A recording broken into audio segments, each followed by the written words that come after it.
the cup of humanity, a tea began as a medicine and grew into a beverage. In China, in the 8th century, it entered the realm of poetry as one of the polite amusements. The 15th century saw Japan ennoble it into a religion of aestheticism, Teaism. Teaism is a cult founded on the adoration of the beautiful among the sordid facts of everyday existence. It inculcates purity and harmony, the mystery of mutual charity, the romanticism of the social order. It is essentially a worship of the imperfect, as it is a tender attempt to accomplish something possible. In this impossible thing we know as life. The philosophy of tea is not mere aestheticism in the ordinary acceptance of the term, for it expresses, conjointly with ethics and religion, our whole point of view about man and nature. It is hygiene, for it enforces cleanliness. It is economics, for it shows comfort in simplicity rather than in the complex and costly.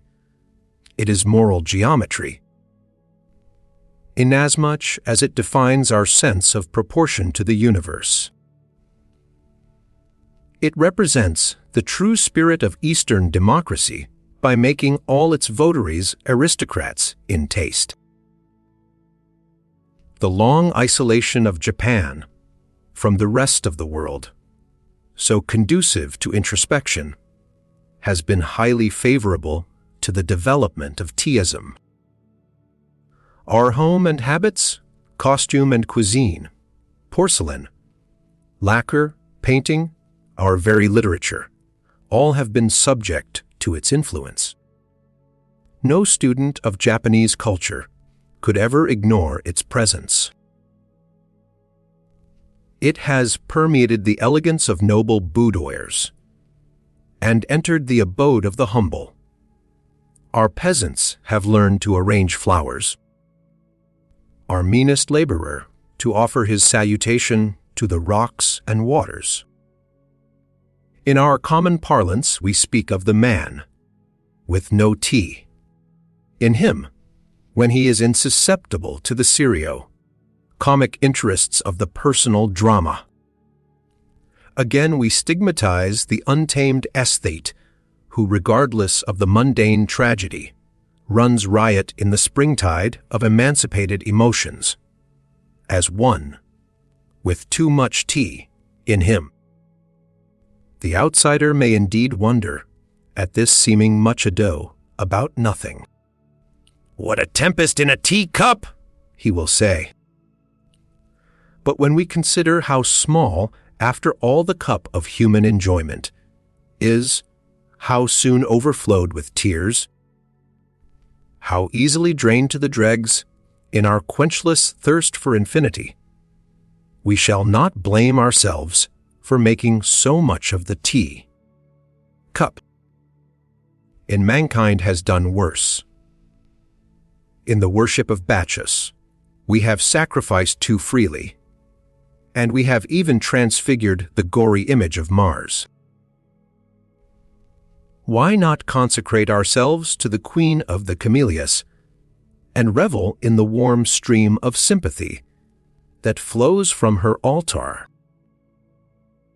In the liquid amber, within the ivory, porcelain, the initiated may touch the sweet reticence of Confucius, the piquancy of Lotz, and the ethereal aroma of Sakyamuni himself. Those who cannot feel the littleness of great things in themselves are apt to overlook the greatness of little things in others. The average Westerner, in his sleek complacency, will see in the tea ceremony but another instance of the 1,001 oddities which constitute the quaintness and childishness of the East to him. He was wont to regard Japan as barbarous while she indulged in the gentle arts of peace. He calls her civilized since she began to commit wholesale slaughter on Manchurian battlefields. Much comment has been given lately to the code of the samurai, the art of death which makes our soldiers exult in self-sacrifice.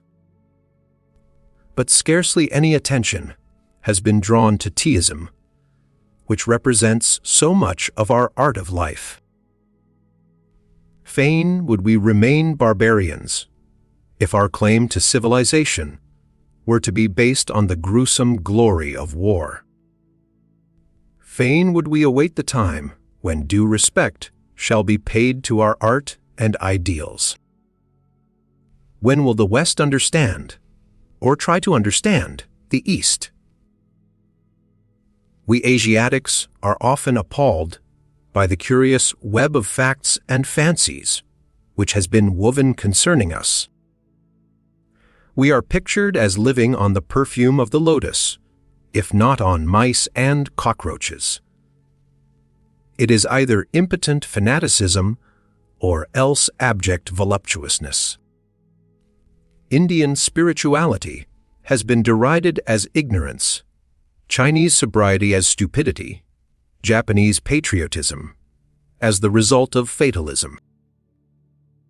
It has been said that we are less sensible to pain and wounds on account of the callousness of our nervous organization.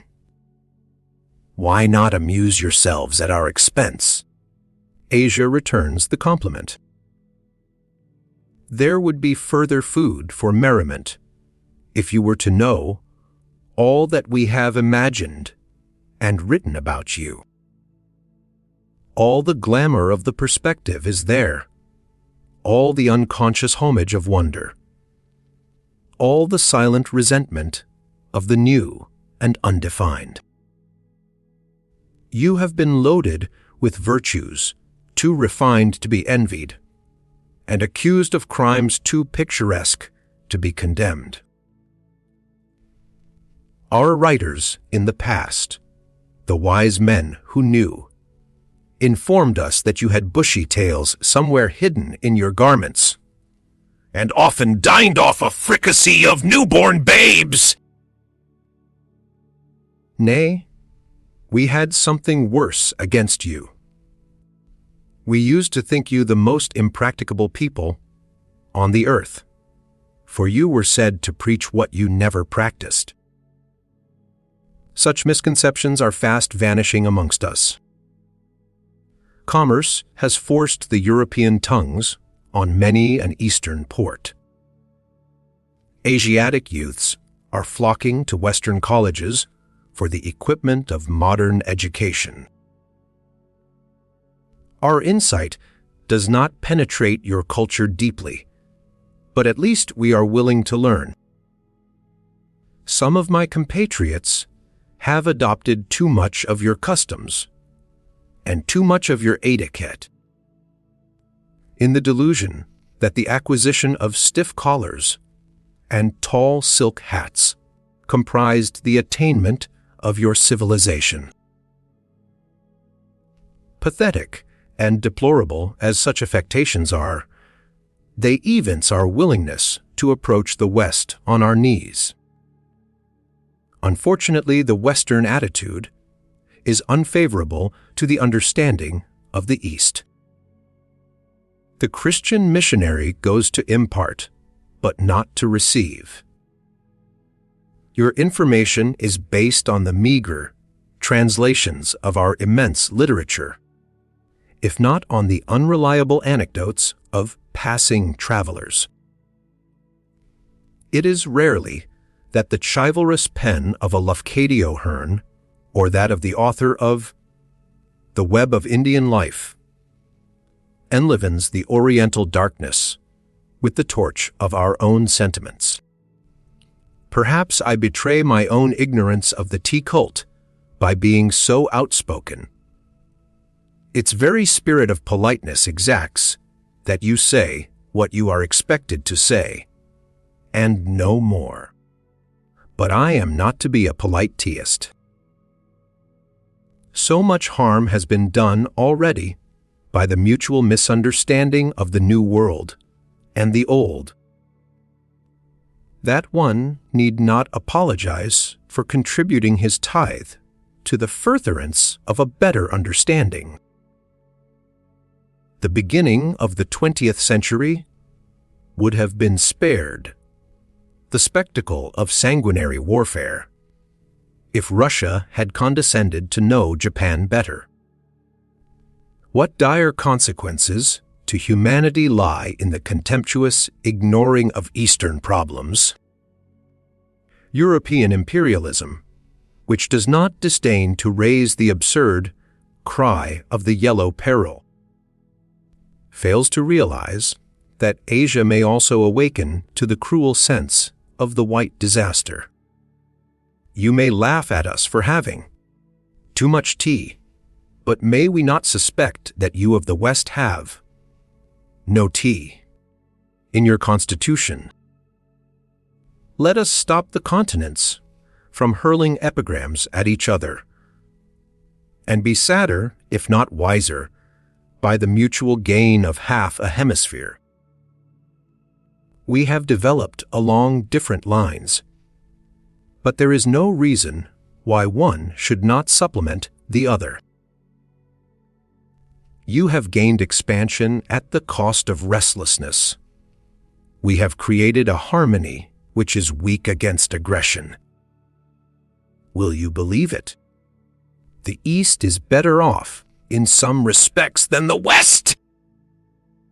Strangely enough, humanity has so far met in the tea cup. It is the only Asiatic ceremonial which commands universal esteem. The white man has scoffed at our religion and our morals, but has accepted the brown beverage without hesitation. The afternoon tea is now an important function in Western society. In the delicate clatter of trays and saucers, in the soft rustle of feminine hospitality, in the common catechism about cream and sugar, we know that the worship of tea is established beyond question. The philosophic resignation of the guest to the fate awaiting him in the dubious decoction proclaims that in this single instance the Oriental spirit reigns supreme. The earliest record of tea in European writing is said to be found in the statement of an Arabian traveler, that after the year 879, the main sources of revenue in Canton were the duties on salt and tea. Marco Polo records the deposition of a Chinese minister of finance in 1285 for his arbitrary augmentation of the tea taxes. It was at the period of the great discoveries that the European people began to know more about the extreme Orient. At the end of the 16th century, the Hollanders brought the news that a pleasant drink was made in the East from the leaves of a bush. The travelers Giovanni Battista Ramuzio, 1559, L. Almeida, 1576, Maffino, 1588, Torreira, 1600s, also mentioned tea. In the last named year, ships of the Dutch East India Company brought the first tea into Europe. It was known in France in 1636 and reached Russia in 1638. England welcomed it in 1650 and spoke of it as that excellent and by all physicians approved China drink, called by the Chineans cha, and by other nations te. Elias tea. Like all good things of the world, the propaganda of tea met with opposition. Heretics like Henry Saville, 1678, denounced drinking it as a filthy custom. Jonas Hanway, Essay on Tea, 1756, said that men seemed to lose their stature and comeliness women their beauty through the use of tea. Its cost at the start, about 15 or 16 shillings a pound, forbade popular consumption and made it regalia for high treatments and entertainments, a presents being made thereof to princes and grandees. Yet, in spite of such drawbacks, tea drinking spread with marvelous rapidity. The coffee houses of London in the early half of the 18th century became, in fact, tea houses, the resort of wits like Addison and Steele, who beguiled themselves over their dish of tea. The beverage soon became a necessity of life, a taxable matter. We are reminded in this connection what an important part it plays in modern history. Colonial America resigned herself to oppression until human endurance gave way before the heavy duties laid on tea. American independence dates from the throwing of tea chests into Boston Harbor. There is a subtle charm in the taste of tea which makes it irresistible and capable of idealization. Western humorists were not slow to mingle the fragrance of their thought with its aroma. It has not the arrogance of wine, the self-consciousness of coffee, nor the simpering innocence of cocoa. Already in 1711, says the Spectator, I would therefore, in a particular manner, recommend these my speculations to all well-regulated families that set apart an hour every morning for tea, bread, and butter, and would earnestly advise them for their good to order this paper to be punctually served up and to be looked upon as a part of the tea equipage. Samuel Johnson draws his own portrait as a hardened and shameless tea drinker, who for 20 years diluted his meals with only the infusion of the fascinating plant, who with tea amused the evening, with tea solaced the midnight, and with tea welcomed the morning. Charles Lamb, a professed devotee, sounded the true note of Teaism when he wrote that the greatest pleasure he knew was to do a good action by stealth, and to have it found out by accident. For Teaism is the art of concealing beauty that you may discover it, of suggesting what you dare not reveal. It is the noble secret of laughing at yourself, calmly yet thoroughly, and is thus humor itself, the smile of philosophy. All genuine humorists may in this sense be called tea philosophers. Thackeray, for instance, and of course, Shakespeare. The poets of the decadence, when was not the world in decadence? In their protests against materialism, have, to a certain extent, also opened the way to Teaism. Perhaps nowadays, it is our demure contemplation of the imperfect that the West and the East can meet in mutual consolation. The Taoists relate that, at the great beginning of the No, beginning, spirit and matter met in mortal combat. At last the Yellow Emperor, the Son of Heaven, triumphed over Shuayang, the demon of darkness and earth. The Titan, in his death agony, struck his head against the solar vault and shivered the blue dome of jade into fragments. The stars lost their nests. The moon wandered aimlessly among the wild chasms of the night. In despair, the Yellow Emperor sought far and wide for the repairer of the heavens. He had not to search in vain. Out of the eastern sea rose a queen, the divine Niuka, horn-crowned and dragon-tailed, resplendent in her armor of fire. She welded the 5, colored rainbow in her magic cauldron, and rebuilt the Chinese sky. But it is told that Niuka forgot to fill 2 tiny crevices in the blue firmament. Thus began the dualism of love. 2 souls rolling through space and never at rest until they join together to complete the universe. Everyone has to build anew his sky of hope and peace. The heaven of modern humanity is indeed shattered in the cyclopean struggle for wealth and power. The world is groping in the shadow of egotism and vulgarity. Knowledge is bought through a bad conscience, benevolence practiced for the sake of utility. The East and the West, like 2 dragons tossed in a sea of ferment, in vain strive to regain the jewel of life. We need a Niuka again to repair the grand devastation. We await the great avatar. Meanwhile, let us have a sip of tea. The afternoon glow is brightening the bamboos.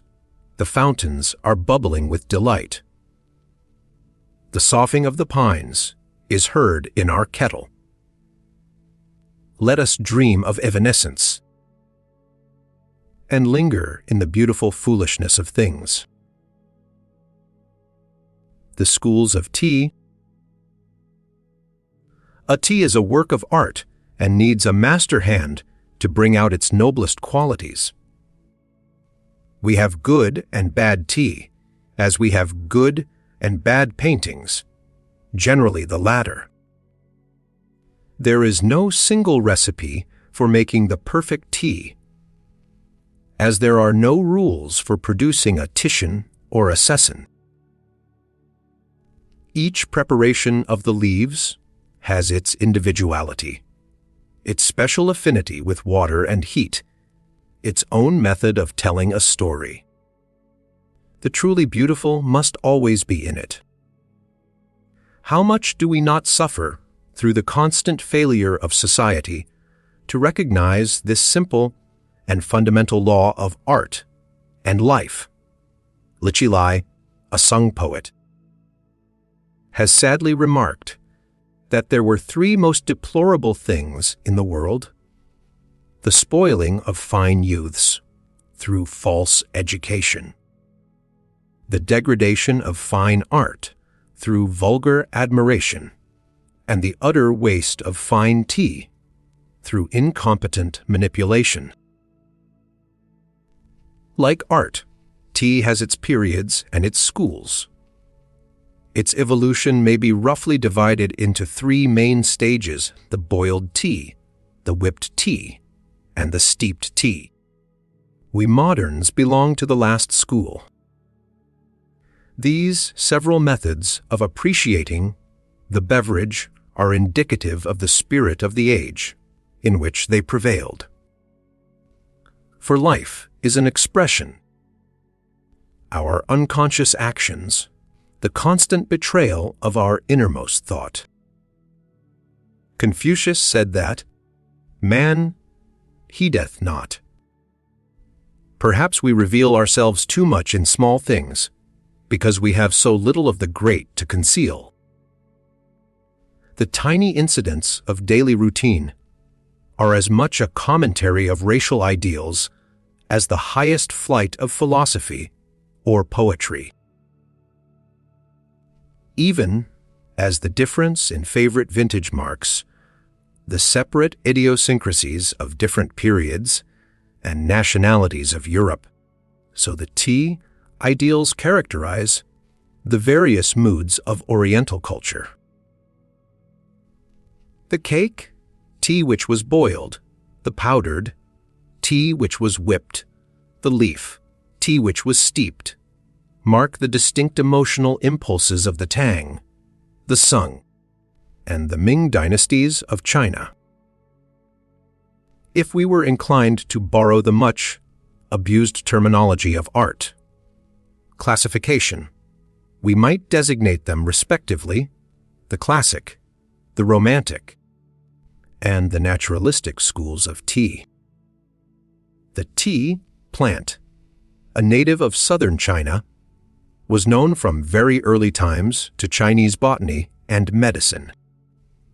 Of it is alluded to in the classics under the various names of two Tia, Chung, Ka, and Ming, and was highly prized for possessing the virtues of relieving fatigue, delighting the soul, strengthening the will, and repairing the eyesight. It was not only administered as an internal dose, but often applied externally in form of paste to alleviate rheumatic pains. The Taoists claimed it as an important ingredient of the elixir of immortality. The Buddhists used it extensively to prevent drowsiness during their long hours of meditation. By the 4th and 5th centuries, tea became a favorite beverage among the inhabitants of the Yangtze, Kiang Valley. It was about this time that modern ideograph cha was coined, evidently a corruption of the classic too. The poets of the southern dynasties have left some fragments of their fervent adoration of the froth of the liquid jade. Then emperors used to bestow some rare preparation of the leaves on their high ministers as a reward for eminent services. Yet the method of drinking tea at this stage was primitive in the extreme. The leaves were steamed, crushed in a mortar, made into a cake, and boiled together with rice, ginger, salt, orange peel, spices, milk, and sometimes with onions. The custom obtains at the present day among the Tibetans and various Mongolian tribes who make a curious syrup of these ingredients. The use of lemon slices by the Russians, who learned to take tea from the Chinese caravansaries, points to the survival of the ancient method. It needed the genius of the Tang dynasty to emancipate tea from its crude state and lead to its final idealization. With Luwa in the middle of the 8th century, we have our first apostle of tea. He was born in an age when Buddhism, Taoism, and Confucianism were seeking mutual synthesis. The pantheistic symbolism of the time was urging one to mirror the universal in the particular. Luwa, a poet, saw in the tea service the same harmony and order which reigned through all things. In his celebrated work, the Taking, the Holy Scripture of Tea, he formulated the Code of Tea. He has since been worshipped as the tutelary god of the Chinese tea merchants. The Taking consists of 3 volumes and 10 chapters. In the first chapter, Luwa treats of the nature of the tea plant, in the second of the implements for gathering the leaves, in the third of the selection of the leaves. According to him, the best quality of the leaves must have creases like the leathern boot of Tartar horsemen, curl like the dewlap of a mighty bullock, unfold like a mist rising out of a ravine, gleam like a lake touched by a zephyr, and be wet and soft like fine earth, newly swept by rain. The 4th chapter is devoted to the enumeration and description of the 24 members of the tea equipage, beginning with the tripod brazier and ending with the bamboo cabinet for containing all these utensils. Here we notice Luo's predilection for Taoist symbolism. Also, it is interesting to observe in this connection the influence of tea on Chinese ceramics. The celestial porcelain, as is well known, had its origin in an attempt to reproduce the exquisite shade of jade, resulting in the Tang dynasty, in the blue glaze of the south and the white glaze of the north. Luo considered the blue as the ideal color for the tea cup, as it lent additional greenness to the beverage, whereas the white made it look pinkish and distasteful. It was because he used cake tea. Later on, when the tea masters of Sung took to the powdered tea, they preferred heavy bowls of blue, black, and dark brown. The Mings, with their steep tea, rejoiced in lightware of white porcelain. In the 5th chapter, Luo describes the method of making tea. He eliminates all ingredients except salt. He dwells also on the much discussed question of the choice of water and the degree of boiling it. According to him, the mountain spring is the best. The river water and the spring water come next in the order of excellence. There are 3 stages of boiling. The first boil is when the little bubbles like the eye of fishes swim on the surface. The second boil is when the bubbles are like crystal beads rolling in a fountain. The third boil is when the billows surge wildly in the kettle. The cake. Tea is roasted before the fire until it becomes soft like a baby's arm and is shredded into powder between pieces of fine paper. Salt is put in the first boil, the tea in the second. At the third boil, a dipperful of cold water is poured into the kettle to settle the tea and revive the youth of the water. Then the beverage was poured into cups and drunk. Oh, nectar! The filmy leaflet hung like scaly clouds in a serene sky, or floated like water lilies on emerald streams. It was of such a beverage that Lotung, a Tang poet, wrote, "The first cup moistens my lips and throat. The second cup breaks my loneliness. The third cup searches my barren entrail, but to find therein some 5,000 volumes of odd ideographs. The fourth cup raises a slight perspiration. All the wrong of life passes away through my pores. At the 5th cup I am purified. The 6th cup calls me to the realms of the immortals.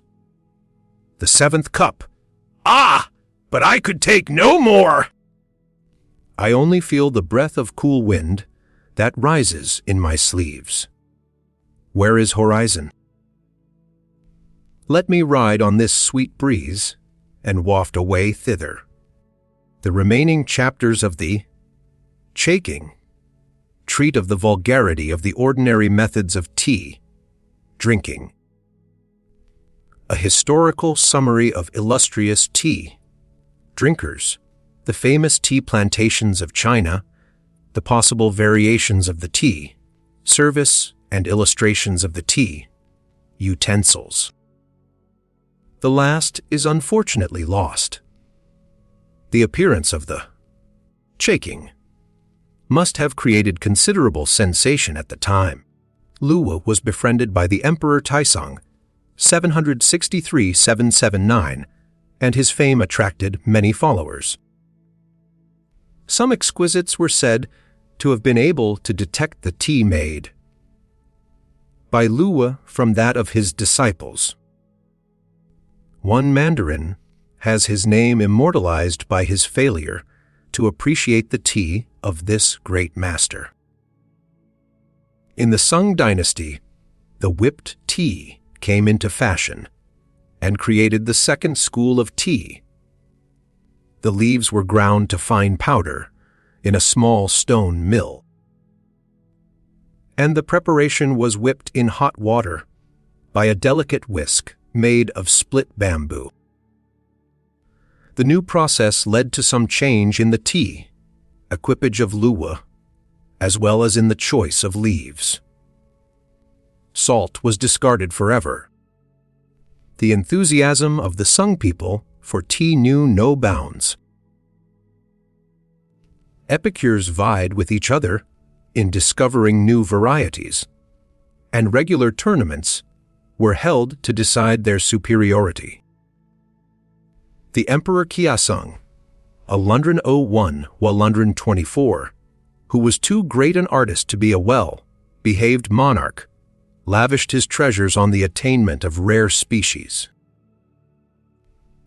He himself wrote a dissertation on the 20 kinds of tea, among which he prizes the white tea as of the rarest and finest quality. The tea ideal of the Sungs differed from the Tangs, even as their notion of life differed. They sought to actualize what their predecessors tried to symbolize. To the Neo, Confucian mind, the cosmic law was not reflected in the phenomenal world, but the phenomenal world was the cosmic law itself. Aeons were but moments, nirvana always within grasp.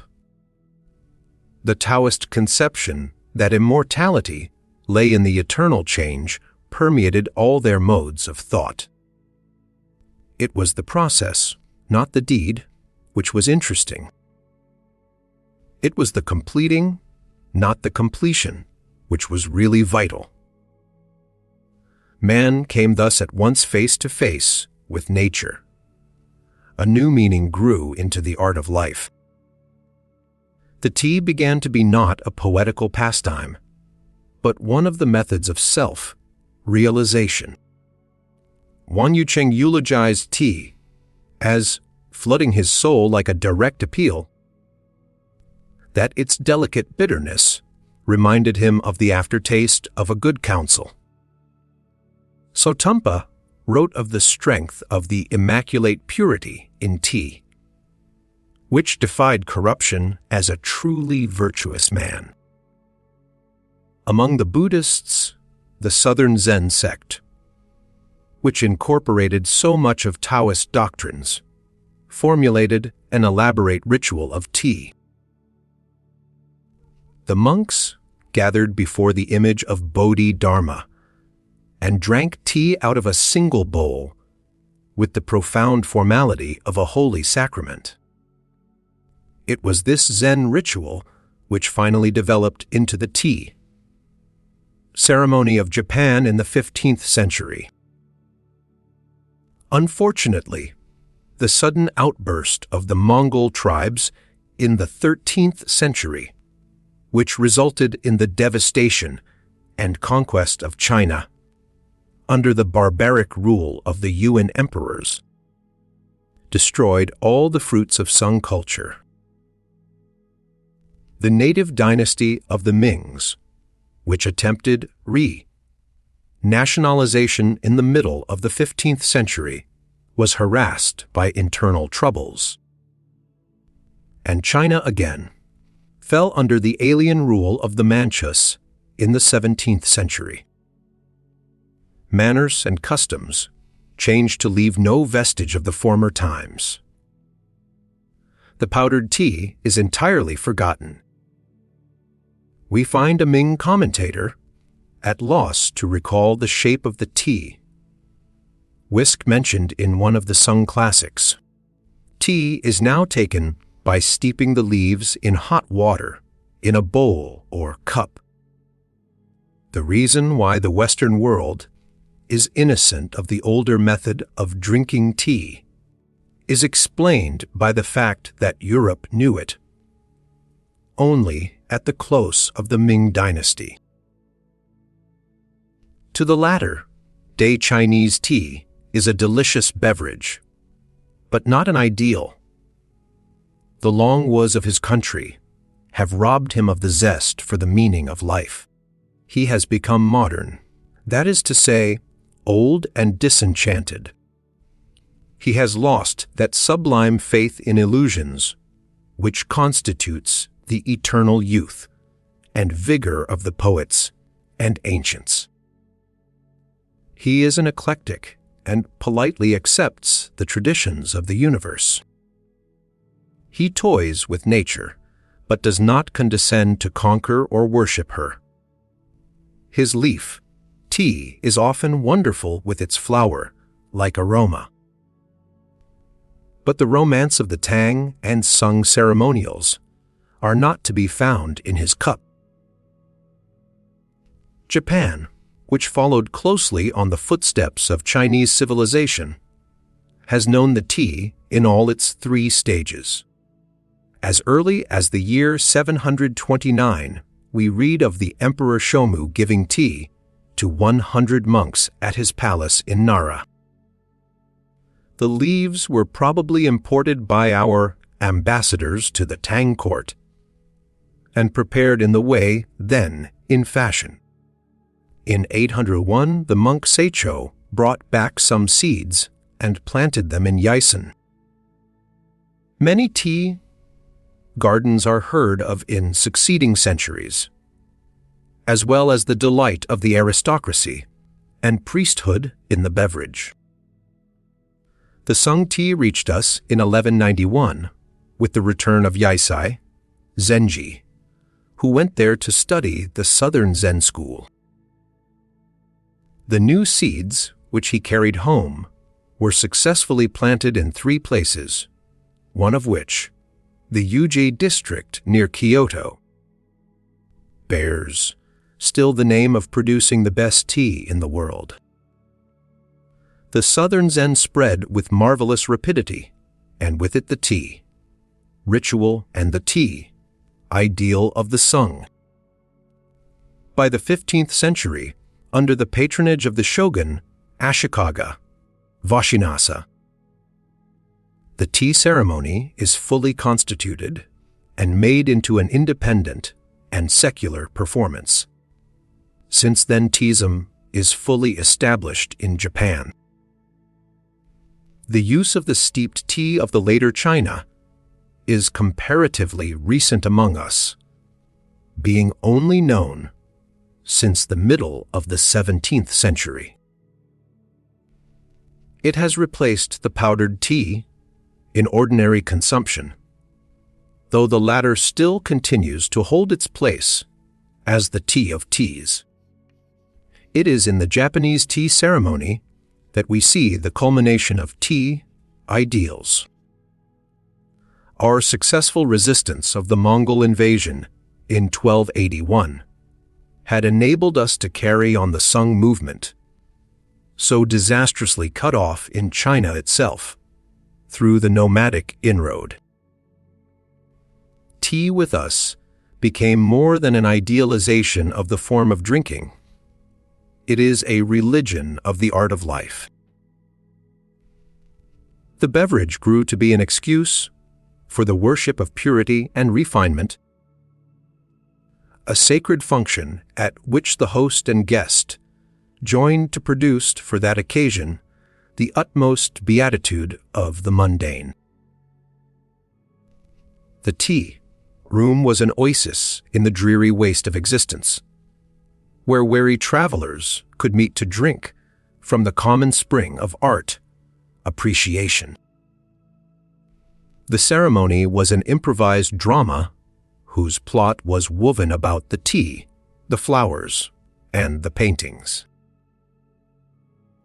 Not a color to disturb the tone of the room, not a sound to mar the rhythm of things, not a gesture to obtrude on the harmony, not a word to break the unity of the surroundings, all movements to be performed simply and naturally. Such were the aims of the tea ceremony. and strangely enough it was often successful. A subtle philosophy lay behind it all. Teaism was Taoism in disguise. Taoism and Zennism.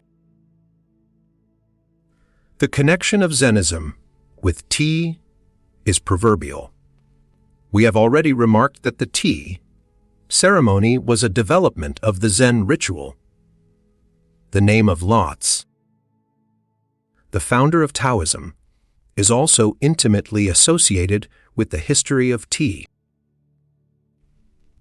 It is written in the Chinese school, Manual Concerning the Origin of Habits and Customs, that the ceremony of offering tea to a guest began with Kuan Yin, a well-known disciple of Lotz, who first at the gate of the Han Pass presented to the old philosopher a cup of the golden elixir.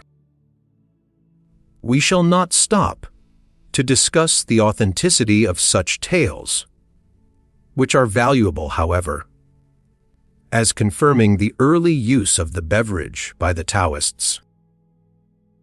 Our interest in Taoism and Zennism here lies mainly in those ideas regarding life and art which are so embodied in what we call Teaism. It is to be regretted that as yet there appears to be no adequate presentation of the Taoists and Zen doctrines in any foreign language, though we have had several laudable attempts. Translation is always a treason, and as a Ming author observes, can at its best be only the reverse side of a brocade. All the threads are there, but not the subtlety of color or design. But, after all, what great doctrine is there which is easy to expound? The ancient sages never put their teachings in systematic form. They spoke in paradoxes, for they were afraid of uttering half-truths. They began by talking like fools and ended by making their hearers wise. Lotz himself, with his quaint humor, says, "If people of inferior intelligence hear of the Tao, they laugh immensely. It would not be the Tao unless they laughed at it." The Tao literally means a path. It has been severally translated as the way, the absolute, the law, nature, supreme reason, the mode. These renderings are not incorrect, for the use of the term by the Taoists differs according to the subject, matter of the inquiry. Lotz himself spoke of it thus: "There is a thing which is all containing, which was born before the existence of heaven and earth." How silent! How solitary! It stands alone and changes not. It revolves without danger to itself, and is the mother of the universe. I do not know its name, and so call it the path. With reluctance, I call it the infinite. Infinity is the fleeting is the vanishing is the reverting. The Tao is in the passage rather than the path. It is the spirit of cosmic change, the eternal growth, which returns upon itself to produce new forms. It recoils upon itself like the dragon, the beloved symbol of the Taoists. It folds and unfolds as do the clouds. The Tao might be spoken of as the great transition. Subjectively, it is the mood of the universe. Its absolute is the relative. It should be remembered in the first place that Taoism, like its legitimate successor Zennism, represents the individualistic trend of the southern Chinese mind in distinction to the communism of northern China, which expressed itself in Confucianism. The Middle Kingdom is as vast as Europe and has a differentiation of idiosyncrasies, marked by the two great river systems which traverse it, the Yangtze, Kiang and Hong. Ho are respectively the Mediterranean and the Baltic. Even today, in spite of centuries of unification, the southern celestial differs in his thoughts and beliefs from his northern brother, as a member of the Latin race differs from the Teuton. In ancient days, when communication was even more difficult than at present, and especially during the feudal period, this difference in thought was most pronounced. The art and poetry of the one breathes an atmosphere entirely distinct from that of the other. In Lotze and his followers, and in Kutchugen, the forerunner of the Yangtze, Kiang nature, poets, we find an idealism quite inconsistent with the prosaic ethical notions of their contemporary northern writers. Lotze lived 5 centuries before the Christian era. The germ of Taoist speculation may be found long before the advent of Lotze, surnamed the Long-Eared. The archaic records of China, especially the Book of Changes, foreshadow his thought. But the great respect paid to the laws and customs of that classic period of Chinese civilization, which culminated with the establishment of the Zhou dynasty in the 16th century BC, kept the development of individualism in check for a long while, so that it was not until after the disintegration of the Zhou dynasty and the establishment of innumerable independent kingdoms that it was able to blossom forth in the luxuriance of free thought. Lotze and Soshi, Chuangxi, were both Southerners and the greatest exponents of the New School. On the other hand, Confucius, with his numerous disciples, aimed at retaining ancestral conventions. Taoism cannot be understood without some knowledge of Confucianism and vice versa. We have said that the Taoist absolute was the relative. In ethics, the Taoist railed at the laws and the moral codes of society, for to them right and wrong were but relative terms. Definition is always limitation. The fixed and unchangeless are but terms expressive of a stoppage of growth. Said Kuzujin, the sages move the world. Our standards of morality are begotten of the past needs of society, but is society to remain always the same? The observance of communal traditions involves a constant sacrifice of the individual to the state. Education, in order to keep up the mighty delusion, encourages a species of ignorance. People are not taught to be really virtuous, but to behave properly. We are wicked because we are frightfully self-conscious. We nurse a conscience because we are afraid to tell the truth to others. We take refuge in pride because we are afraid to tell the truth to ourselves. How can one be serious with the world when the world itself is so ridiculous? The spirit of barter is everywhere. Honor and chastity!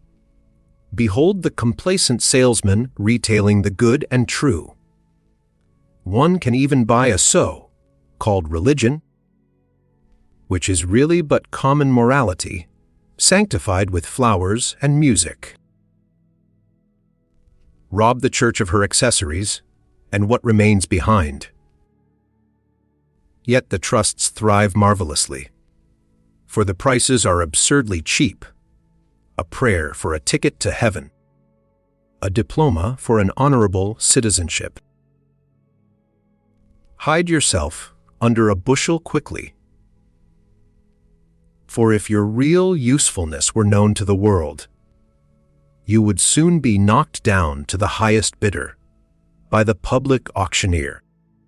Why do men and women like to advertise themselves so much? Is it not but an instinct derived from the days of slavery? The virility of the idea lies not less in its power of breaking through contemporary thought than in its capacity for dominating subsequent movements. Taoism was an active power during the Qin dynasty, that epoch of Chinese unification from which we derive the name China. It would be interesting had we time to note its influence on contemporary thinkers, the mathematicians, writers on law and war, the mystics and alchemists and the later nature, poets of the Yanks, Qiang. We should not even ignore those speculators on reality, who doubted whether a white horse was real because he was white or because he was solid, nor the conversationalists of the 6 dynasties, who, like the Zen philosophers, reveled in discussions concerning the pure and the abstract. Above all, we should pay homage to Taoism for what it has done toward the formation of the celestial character, giving to it a certain capacity for reserve and refinement as warm as jade. Chinese history is full of instances in which the votaries of Taoism, princes and hermits alike, followed with varied and interesting results the teachings of their creed. The tale will not be without its quota of instruction and amusement. It will be rich in anecdotes, allegories, and aphorisms. We would fain be on speaking terms with the delightful emperor who never died because he had never lived. We may ride the wind with lights and find it absolutely quiet, because we ourselves are the wind, or dwell in mid-air with the aged one of the Hoang, Ho, who lived betwixt heaven and earth, because he was subject to neither the one nor the other. Even in that grotesque apology for Taoism, which we find in China at the present day, we can revel in a wealth of imagery impossible to find in any other cult. But the chief contribution of Taoism to Asiatic life has been in the realm of aesthetics. Chinese historians have always spoken of Taoism as the art of being in the world, for it deals with the present, ourselves. It is in us that God meets with nature, and yesterday parts from tomorrow. The present is the moving infinity, the legitimate sphere of the relative. Relativity seeks adjustment. Adjustment is art. The art of life lies in a constant readjustment to our surroundings. Taoism accepts the mundane as it is, and, unlike the Confucians or the Buddhists, tries to find beauty in our world of woe and worry. The sung allegory of the 3 vinegar tasters explains admirably the trend of the 3 doctrines. Sakyamuni, Confucius, and Lotz once stood before a jar of vinegar, the emblem of life, and each dipped in his finger to taste the brew. The matter of fact, Confucius found it sour, the Buddha called it bitter, and Lotz pronounced it sweet. The Taoists claimed that the comedy of life could be made more interesting if everyone would preserve the unities. To keep the proportion of things and give place to others without losing one's own position was the secret of success in the mundane drama. We must know the whole play in order to properly act our parts. The conception of totality must never be lost in that of the individual. This Lotz illustrates by his favorite metaphor of the vacuum. He claimed that only in vacuum lay the truly essential. The reality of a room, for instance, was to be found in the vacant space enclosed by the roof and the walls, not in the roof and walls themselves. The usefulness of a water pitcher dwelt in the emptiness where water might be put, not in the form of the pitcher or the material of which it was made. Vacuum is all-potent because all-containing. In vacuum alone motion becomes possible. One who could make of himself a vacuum into which others might freely enter would become master of all situations. The whole can always dominate the part. These Taoists' ideas have greatly influenced all our theories of action, even to those of fencing and wrestling. Jiu-jitsu, the Japanese art of self-defense, owes its name to a passage in the Tao, taking. In Jiu-jitsu, one seeks to draw out and exhaust the enemy's strength by non-resistance, vacuum, while conserving one's own strength for victory in the final struggle. In art, the importance of the same principle is illustrated by the value of suggestion. In leaving something unsaid, the beholder is given a chance to complete the idea, and thus a great masterpiece irresistibly rivets your attention until you seem to become actually a part of it. A vacuum is there for you to enter and fill up the full measure of your aesthetic emotion. He who had made himself master of the art of living was the real man of the Taoist. At birth, he enters the realm of dreams only to awaken to reality at death. He tempers his own brightness in order to merge himself into the obscurity of others. He is reluctant, as one who crosses a stream in winter, hesitating as one who fears the neighborhood, respectful like a guest, trembling. Like ice that is about to melt, unassuming, like a piece of wood not yet carved, vacant, like a valley, formless, like troubled waters. To him the three jewels of life were pity, economy, and modesty. If now we turn our attention to Zennism, we shall find that it emphasizes the teachings of Taoism. Zen is a name derived from the Sanskrit word dhyana, which signifies meditation. It claims that through consecrated meditation may be attained supreme self, realization. Meditation is one of the 6 ways through which Buddhahood may be reached. And the Zen sectarians affirm that Sakyamuni laid special stress on this method in his later teachings, handing down the rules to his chief disciple, Kashyapa. According to their tradition, Kashyapa, the first Zen patriarch, imparted the secret to Ananda, who in turn passed it on to successive patriarchs until it reached Bodhi, Dharma, the 28th.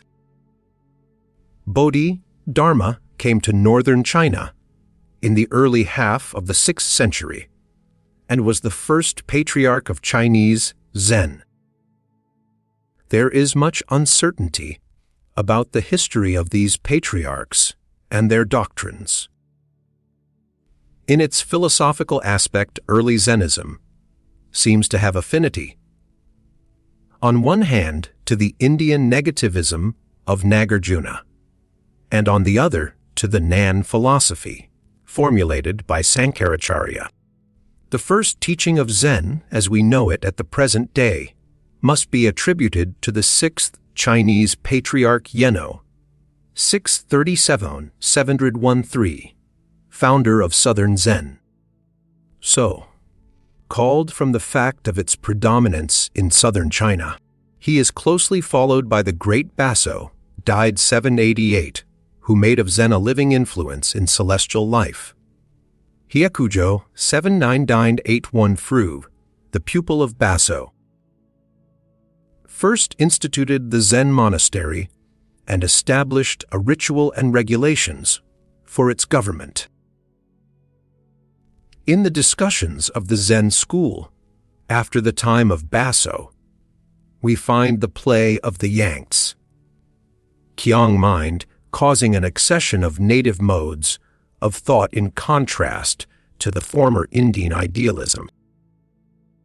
Whatever sectarian pride may assert to the contrary one, cannot help being impressed by the similarity of Southern Zen to the teachings of Lao Tzu and the Taoist conversationalists. In the Tao, taking, we already find allusions to the importance of self-concentration and the need of properly regulating the breath. Essential points in the practice of Zen meditation. Some of the best commentaries on the Book of Lao Tzu have been written by Zen scholars. Zennism, like Taoism, is the worship of relativity. One master defines Zen as the art of feeling the polar star in the southern sky. Truth can be reached only through the comprehension of opposites. Again, Zennism, like Taoism, is a strong advocate of individualism. Nothing is real except that which concerns the working of our own minds. Yeno, the sixth patriarch, once saw two monks watching the flag of a pagoda fluttering in the wind. One said, "It is the wind that moves." The other said, "It is the flag that moves." But Yeno explained to them that the real movement was neither of the wind nor the flag, but of something within their own minds. Hyakujo was walking in the forest with a disciple when a hare scurried off at their approach. "Why does the hare fly from you?" asked Hyakujo. "Because he is afraid of me," was the answer. "No," said the master, "it is because you have murderous instinct." The dialogue recalls that of Soshi Choksit, the Taoist. One day Soshi was walking on the bank of a river with a friend. "How delightfully the fishes are enjoying themselves in the water," exclaimed Soshi. His friend spake to him thus, "You are not a fish. How do you know that the fishes are enjoying themselves?" "You are not myself," returned Soshi. "How do you know that I do not know that the fishes are enjoying themselves?" Zen was often opposed to the precepts of orthodox Buddhism, even as Taoism was opposed to Confucianism. To the transcendental insight of the Zen, words were but an encumbrance to thought. The whole sway of Buddhist scriptures, only commentaries on personal speculation. The followers of Zen aimed at direct communion with the inner nature of things, regarding their outward accessories only as impediments to a clear perception of truth. It was this love of the abstract that led the Zen to prefer black and white sketches to the elaborately colored paintings of the classic Buddhist school. Some of the Zen even became iconoclastic as a result of their endeavor to recognize the Buddha in themselves, rather than through images and symbolism. We find Tankawasho breaking up a wooden statue of Buddha on a wintry day to make a fire. "What sacrilege!" said the horror-stricken bystander. "I wish to get the shally out of the ashes," calmly rejoined the Zen. "But you certainly will not get shally from this image!" was the angry retort, to which Tanka replied, "If I do not, this is certainly not a Buddha, and I am committing no sacrilege." Then he turned to warm himself over the kindling fire. A special contribution of Zen to Eastern thought was its recognition of the mundane as of equal importance with the spiritual. It held that in the great relation of things, there was no distinction of small and great, an atom possessing equal possibilities with the universe. The seeker for perfection must discover in his own life the reflection of the inner light. The organization of the Zen monastery was very significant of this point of view. To every member, except the abbot, was assigned some special work in the caretaking of the monastery, and curiously enough, to the novices was committed the lighter duties, while to the most respected and advanced monks were given the more irksome and menial tasks. Such services formed a part of the Zen discipline, and every least action must be done absolutely perfectly. Thus many a weighty discussion ensued while weeding the garden, paring a turnip, or serving tea. The whole ideal of Teaism is a result of this Zen conception of greatness in the smallest incidents of life. Taoism furnished the basis for aesthetic ideals. Zennism made them practical. The tea room.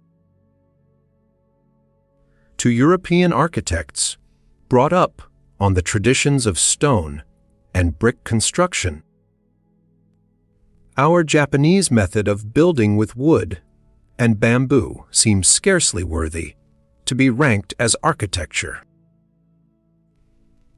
It is, but quite recently, that a competent student of Western architecture has recognized and paid tribute to the remarkable perfection of our great temples. Such being the case, as regards our classic architecture, we could hardly expect the outsider to appreciate the subtle beauty of the tea room, its principles of construction and decoration being entirely different from those of the West. The tea room, the sukiya, does not pretend to be other than a mere cottage, a straw hut, as we call it. The original ideographs for sukiya mean the abode of fancy.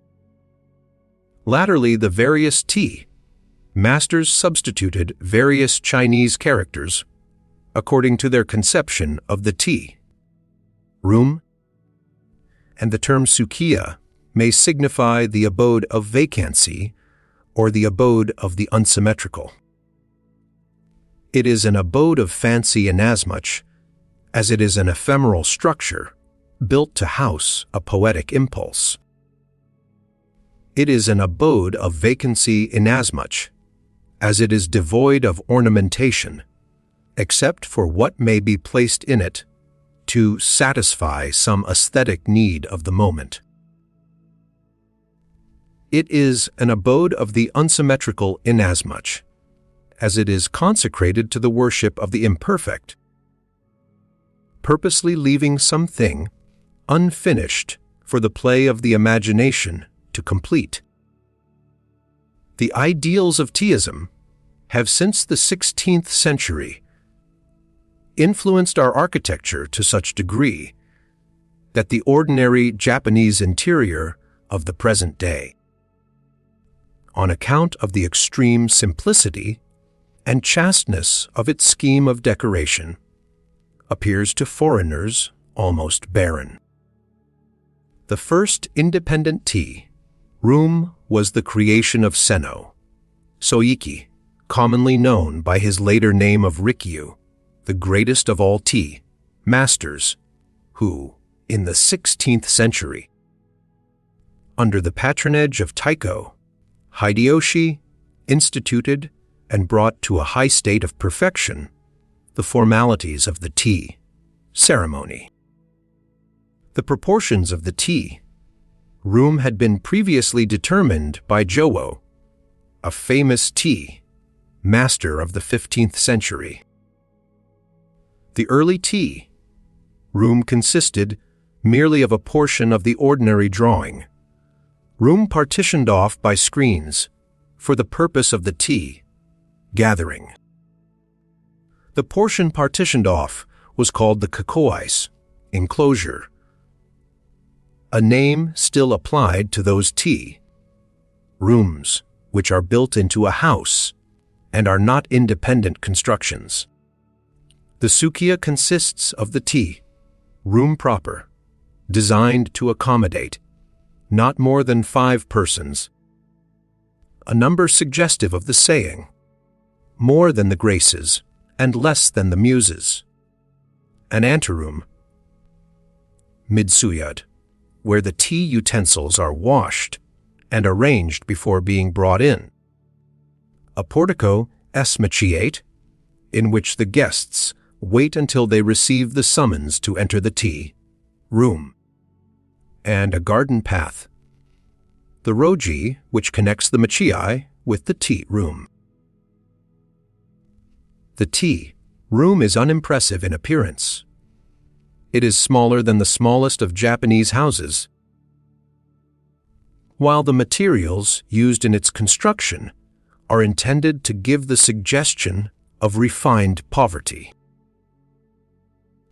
Yet we must remember that all this is the result of profound artistic forethought, and that the details have been worked out with care, perhaps even greater than that expended on the building of the richest palaces and temples.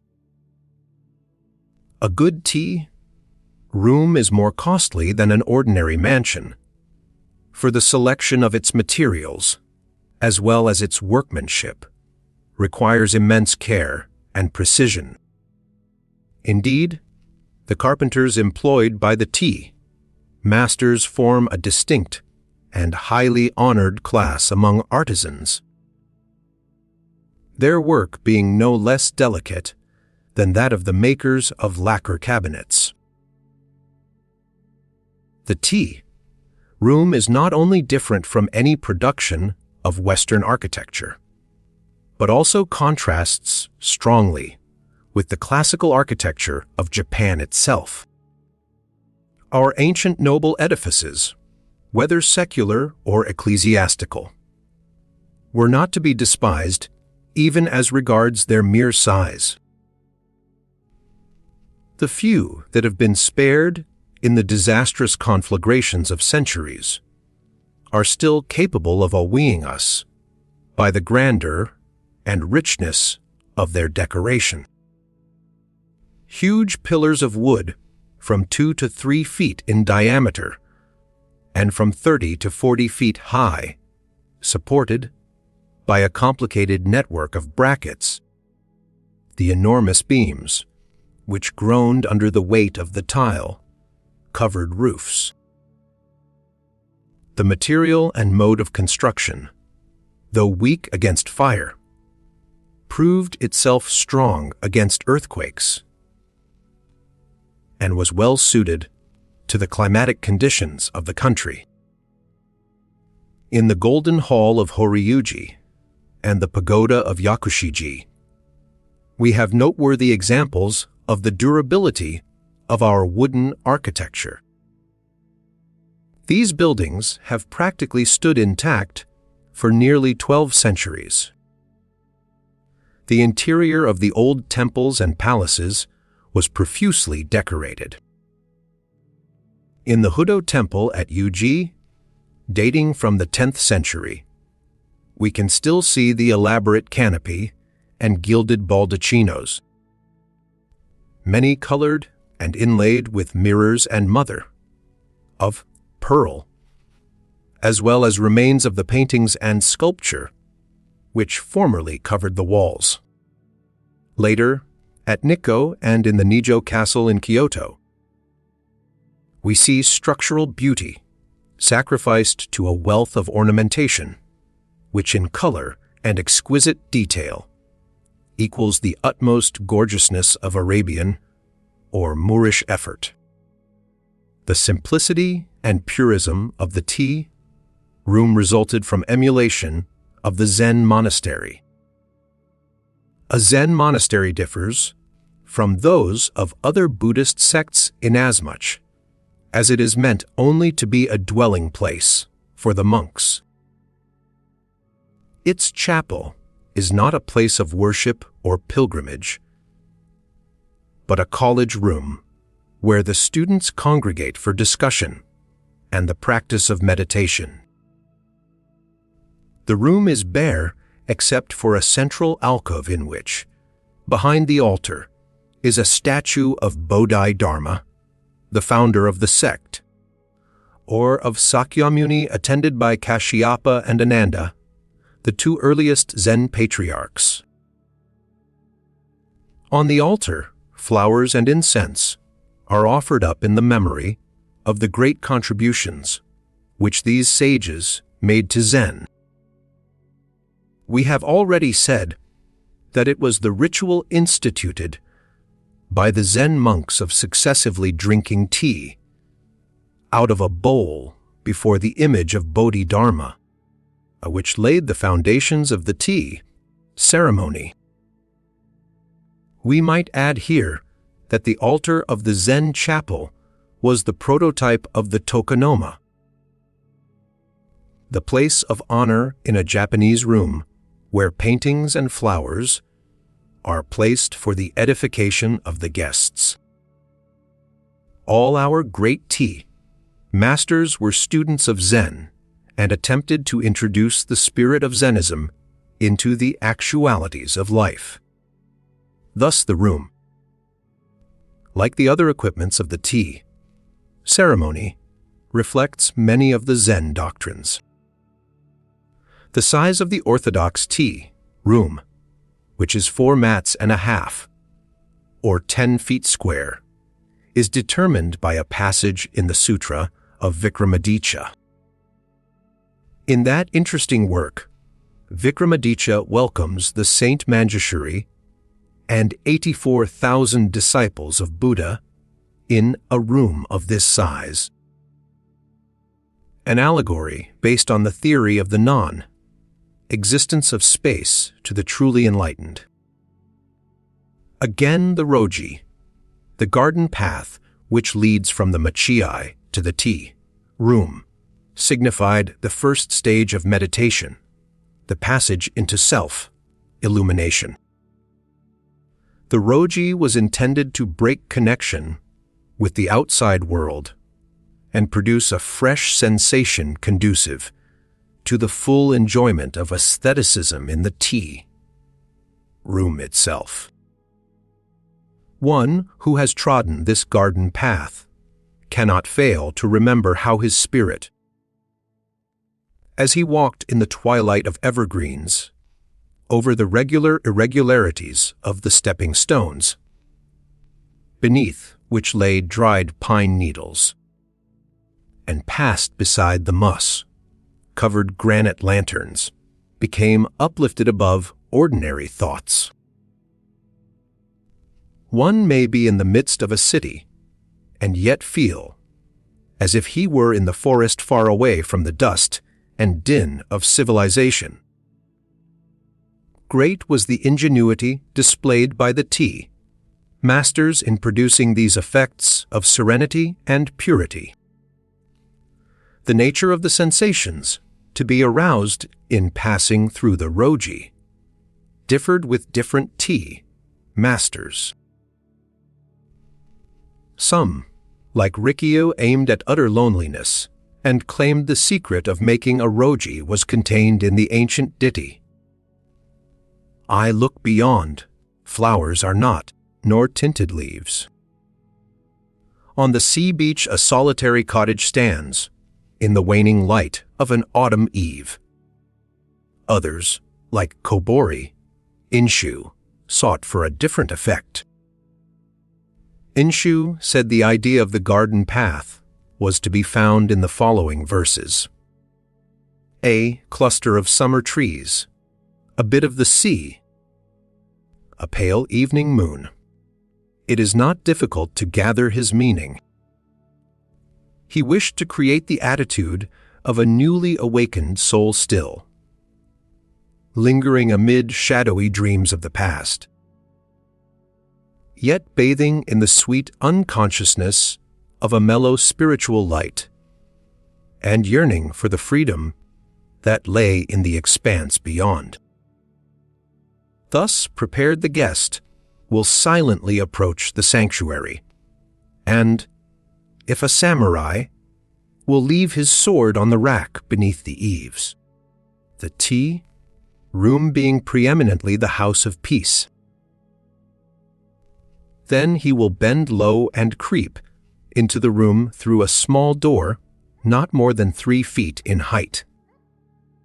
This proceeding was incumbent on all guests, high and low alike, and was intended to inculcate humility.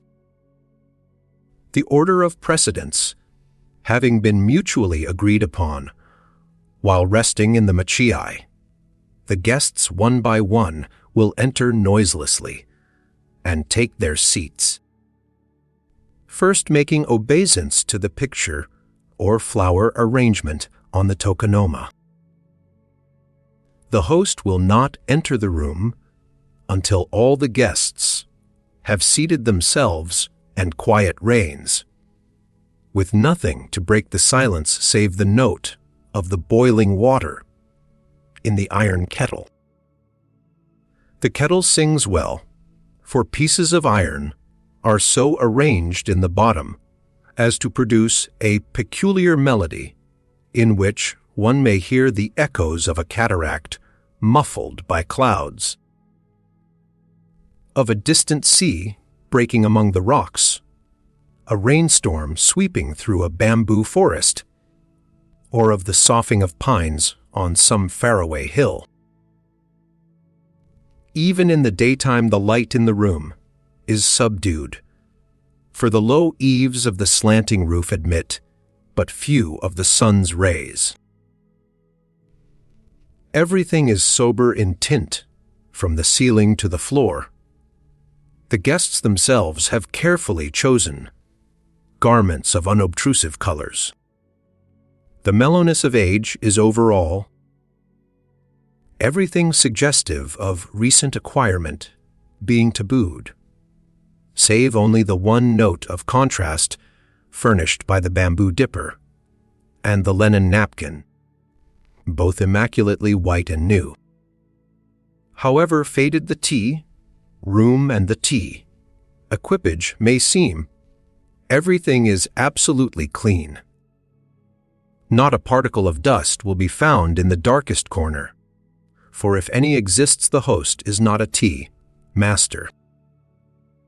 One of the first requisites of a tea master is the knowledge of how to sweep, clean, and wash, for there is an art in cleaning and dusting.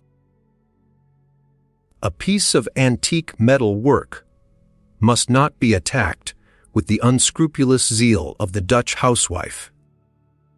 Dripping water from a flower vase need not be wiped away. for it may be suggestive of dew and coolness. In this connection there is a story of Rikyu, which well illustrates the ideas of cleanliness entertained by the tea masters. Rikyu was watching his son Shon as he swept and watered the garden path. "Not clean enough," said Rikyu, when Shon had finished his task, and bade him try again. After a weary hour the son turned to Rikyu. "Father, there is nothing more to be done. The steps have been washed for the third time, the stone lanterns, and the trees are well sprinkled with water. Moss and lichens are shining with a fresh verdure. Not a twig, not a leaf have I left on the ground." "Young fool," chided the tea master, "that is not the way a garden path should be swept." Saying this, Rikyu stepped into the garden, shook a tree, and scattered over the garden gold and crimson leaves. Scraps of the brocade of autumn! What Rikyu demanded was not cleanliness alone, but the beautiful and the natural also. The name, Abode of Fancy, implies a structure created to meet some individual artistic requirement. The tea room is made for the tea master, not the tea master for the tea room. It is not intended for posterity and is therefore ephemeral. The idea that everyone should have a house of his own is based on an ancient custom of the Japanese race. Shinto superstition, ordaining that every dwelling should be evacuated on the death of its chief occupant. Perhaps there may have been some unrealized sanitary reason for this practice. Another early custom was that a newly built house should be provided for each couple that married. It is on account of such customs that we find the imperial capitals so frequently removed from one site to another in ancient days. The rebuilding every 20 years of Ai's temple, the supreme shrine of the sun, goddess, is an example of one of these ancient rites, which still obtain at the present day. The observance of these customs was only possible with some form of construction, as that furnished by our system of wooden architecture, easily pulled down, easily built up.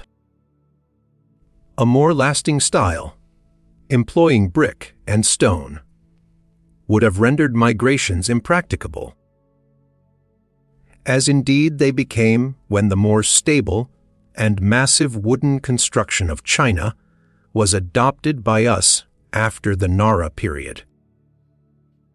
With the predominance of Zen individualism in the 15th century, however, the old idea became imbued with a deeper significance, as conceived in connection with the tea room. Zennism, with the Buddhist theory of evanescence and its demands for the mastery of spirit over matter, recognized the house only as a temporary refuge for the body. The body itself was but as a hut in the wilderness, a flimsy shelter made by tying together the grasses that grew around. When these ceased to be bound together, they again became resolved into the original waste. In the tea room, fugitiveness is suggested in the thatched roof, frailty in the slender pillars, lightness in the bamboo support, apparent carelessness in the use of commonplace materials. The eternal is to be found only in the spirit which, embodied in these simple surroundings, beautifies them with the subtle light of its refinement. That the tea room should be built to suit some individual taste is an enforcement of the principle of vitality in art. Art, to be fully appreciated, must be true to contemporaneous life. It is not that we should ignore the claims of posterity, but that we should seek to enjoy the present more.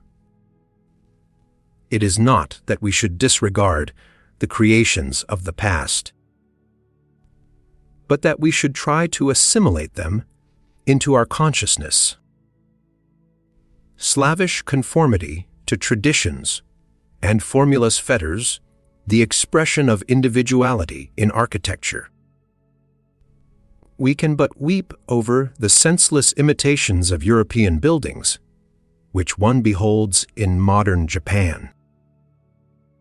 We marvel why, among the most progressive Western nations, architecture should be so devoid of originality, so replete with repetitions of obsolete styles. Perhaps we are passing through an age of democratization in art, while awaiting the rise of some princely master who shall establish a new dynasty. Would that we loved the ancients more and Copied them less! It has been said that the Greeks were great because they never drew from the antique. The term abode of vacancy, besides conveying the Taoist theory of the all-containing, involves the conception of a continued need of change in decorative motives. The tea room is absolutely empty, except for what may be placed there, temporarily to satisfy some aesthetic mood. Some special art object is brought in for the occasion, and everything else is selected and arranged to enhance the beauty of the principal theme. One cannot listen to different pieces of music at the same time. A real comprehension of the beautiful being possible only through concentration upon some central motive. Thus it will be seen that the system of decoration in our tea rooms is opposed to that which obtains in the West, where the interior of a house is often converted into a museum. To a Japanese, accustomed to simplicity of ornamentation and frequent change of decorative method, a Western interior permanently filled with a vast array of pictures, statuary, and bric-a-brac gives the impression of mere vulgar display of riches. It calls for a mighty wealth of appreciation to enjoy the constant sight of even a masterpiece. And limitless indeed must be the capacity for artistic feeling in those who can exist day after day in the midst of such confusion of color and form as is to be often seen in the homes of Europe and America. The abode of the unsymmetrical suggests another phase of our decorative scheme. The absence of symmetry in Japanese art objects has been often commented on by Western critics. This, also, is a result of a working out through Zennism of Taoist ideals. Confucianism, with its deep-seated idea of dualism, and Northern Buddhism, with its worship of a trinity, were in no way opposed to the expression of symmetry.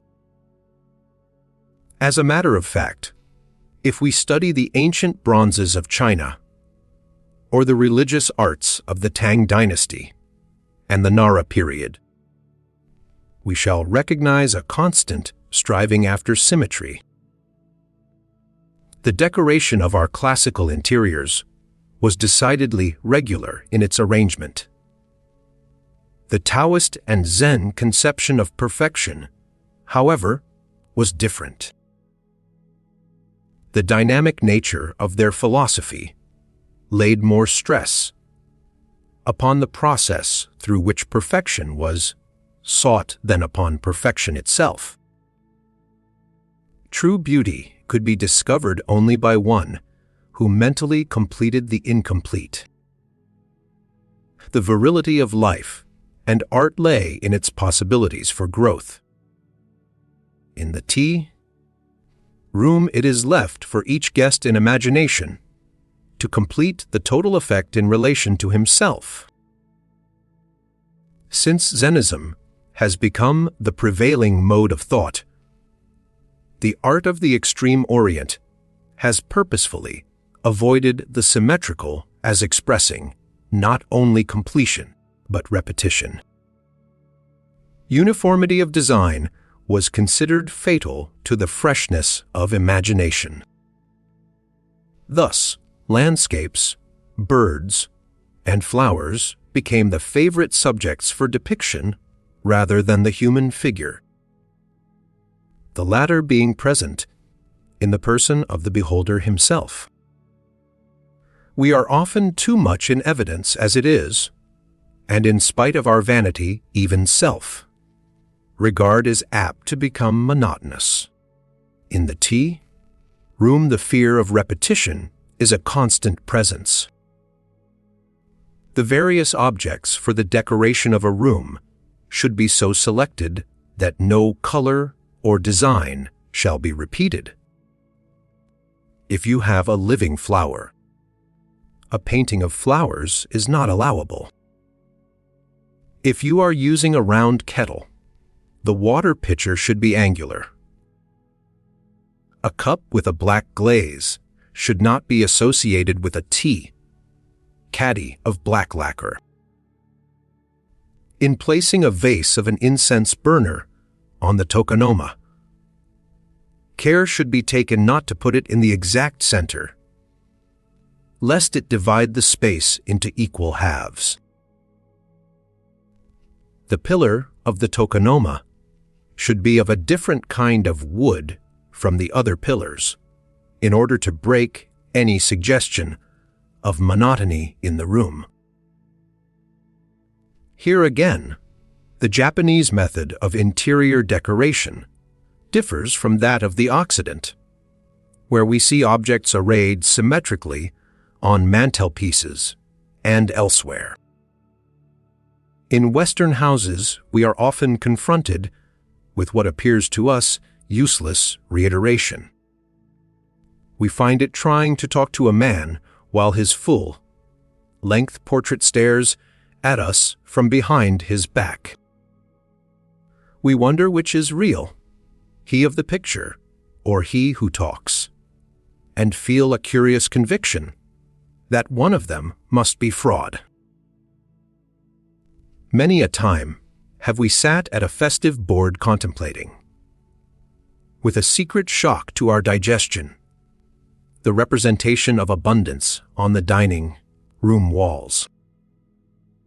Why these pictured victims of chase and sport, the elaborate carvings of fishes and fruit? Why the display of family plates, reminding us of those who have dined and are dead? The simplicity of the tea room and its freedom from vulgarity make it truly a sanctuary from the vexations of the outer world. There and there alone one can consecrate himself to undisturbed adoration of the beautiful. In the 16th century, the tea room afforded a welcome respite from labor to the fierce warriors and statesmen engaged in the unification and reconstruction of Japan. In the 17th century, after the strict formalism of the Tokugawa rule had been developed, it offered the only opportunity possible for the free communion of artistic spirits. Before a great work of art, there was no distinction between daimyo, samurai, and commoner. Nowadays, industrialism is making true refinement more and more difficult all the world over. Do we not need the tea room more than ever? Art appreciation. Have you heard the Taoist tale of the taming of the harp? Once in the hoary ages in the ravine of Lungmen stood a kiri tree, a veritable king of the forest. It reared its head to talk to the stars. Its roots struck deep into the earth, mingling their bronzed coils with those of the silver dragon that slept beneath. And it came to pass that a mighty wizard made of this tree a wondrous harp, whose stubborn spirit should be tamed but by the greatest of musicians. For long the instrument was treasured by the Emperor of China, but all in vain were the efforts of those who in turn tried to draw melody from its strings. In response to their utmost strivings, there came from the harp but harsh notes of disdain, ill, according with the songs they fain would sing. The harp refused to recognize a master. At last came Piwo, the prince of harpists. With tender hand he caressed the harp as one might seek to soothe an unruly horse, and softly touched the chords. He sang of nature and the seasons, of high mountains and flowing waters, and all the memories of the tree awoke. Once more the sweet breath of spring played amidst its branches. The young cataracts, as they danced down the ravine, laughed to the budding flowers. Anon were heard the dreamy voices of summer with its myriad insects, the gentle pattering of rain, the wail of the cuckoo. Hark! A tiger roars. The valley answers again. It is autumn. In the desert night, sharp like a sword gleams the moon upon the frosted grass. Now winter reigns, and through the snow, filled air swirl flocks of swans, and rattling hailstones beat upon the boughs with fierce delight. Then Piwo changed the key and sang of love. The forest swayed like an ardent swain deep lost in thought. On high, like a haughty maiden, swept a cloud bright and fair, but passing, trailed long shadows on the ground, black like despair. Again the mode was changed. Piwo sang of war, of clashing steel and trampling steeds. And in the harp arose the tempest of Lungmen. The dragon rode the lightning. The thundering avalanche crashed through the hills. In ecstasy, the celestial monarch asked Piwo, wherein lay the secret of his victory. "Sire," he replied, "others have failed because they sang but of themselves. I left the harp to choose its theme, and knew not truly whether the harp had been Piwo or Piwa were the harp." This story well illustrates the mystery of art appreciation. The masterpiece is a symphony played upon our finest feelings. True art is Piwo, and we the harp of Lungmen. At the magic touch of the beautiful, the secret chords of our being are awakened. We vibrate and thrill in response to its call. Mind speaks to mind. We listen to the unspoken. We gaze upon the unseen. The master calls forth notes we know not of. Memories long forgotten all come back to us with a new significance. Hopes stifled by fear, yearnings that we dare not recognize, stand forth in new glory. Our mind is the canvas on which the artists lay their color. Their pigments are our emotions, their chiaroscuro the light of joy, the shadow of sadness. The masterpiece is of ourselves, as we are of the masterpiece. The sympathetic communion of minds, necessary for art appreciation, must be based on mutual concession. The spectator must cultivate the proper attitude for receiving the message, as the artist must know how to impart it. The tea master, Kobori Enshu, himself a daimyo, has left to us these memorable words: "Approach a great painting as thou wouldst approach a great prince." In order to understand a masterpiece, you must lay yourself low before it and await, with bated breath, its least utterance. An eminent Sung critic once made a charming confession. Said he, "In my young days I praised the master whose pictures I liked. But as my judgment matured, I praised myself for liking what the masters had chosen to have me like." It is to be deplored that so few of us really take pains to study the moods of the masters. In our stubborn ignorance, we refuse to render them this simple courtesy, and thus often miss the rich repast of beauty spread before our very eyes. A master has always something to offer, while we go hungry solely because of our own lack of appreciation.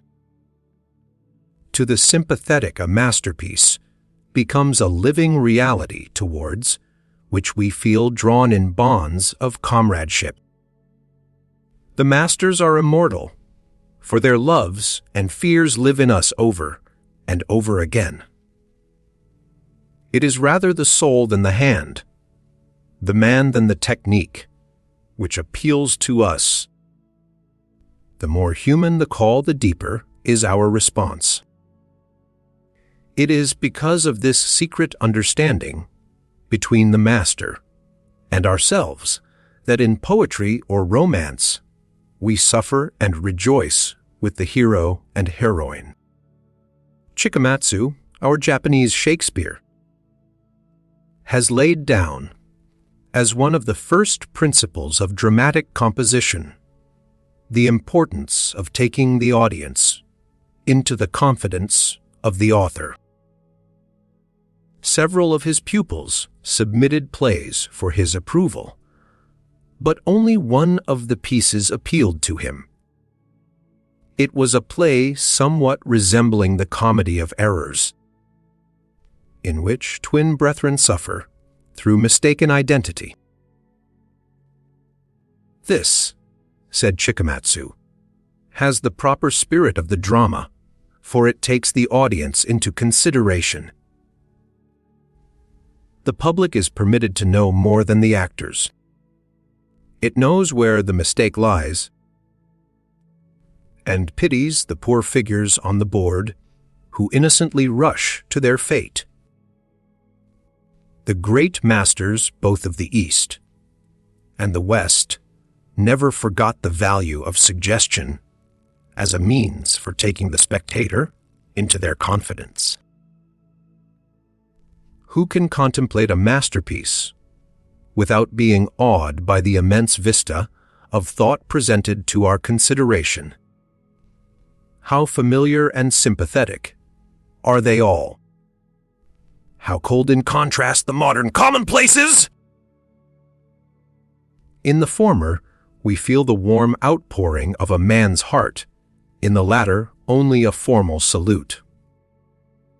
Engrossed in his technique, the modern rarely rises above himself. Like the musicians who vainly invoked the Lungmen harp, he sings only of himself. His works may be nearer science, but are further from humanity. We have an old saying in Japan that a woman cannot love a man who is truly vain, for there is no crevice in his heart for love to enter and fill up. In art, vanity is equally fatal to sympathetic feeling, whether on the part of the artist or the public. Nothing is more hallowing than the union of kindred spirits in art. At the moment of meeting, the art lover transcends himself. At once he is and is not. He catches a glimpse of infinity, but words cannot voice his delight, for the eye has no tongue. Freed from the fetters of matter, his spirit moves in the rhythm of things. It is thus that art becomes akin to religion and ennobles mankind. It is this which makes a masterpiece something sacred. In the old days, the veneration in which the Japanese held the work of the great artist was intense. The tea masters guarded their treasures with religious secrecy, and it was often necessary to open a whole series of boxes, one within another, before reaching the shrine itself, the silken wrapping within, whose soft folds lay the Holy of Holies. Rarely was the object exposed to view, and then only to the initiated.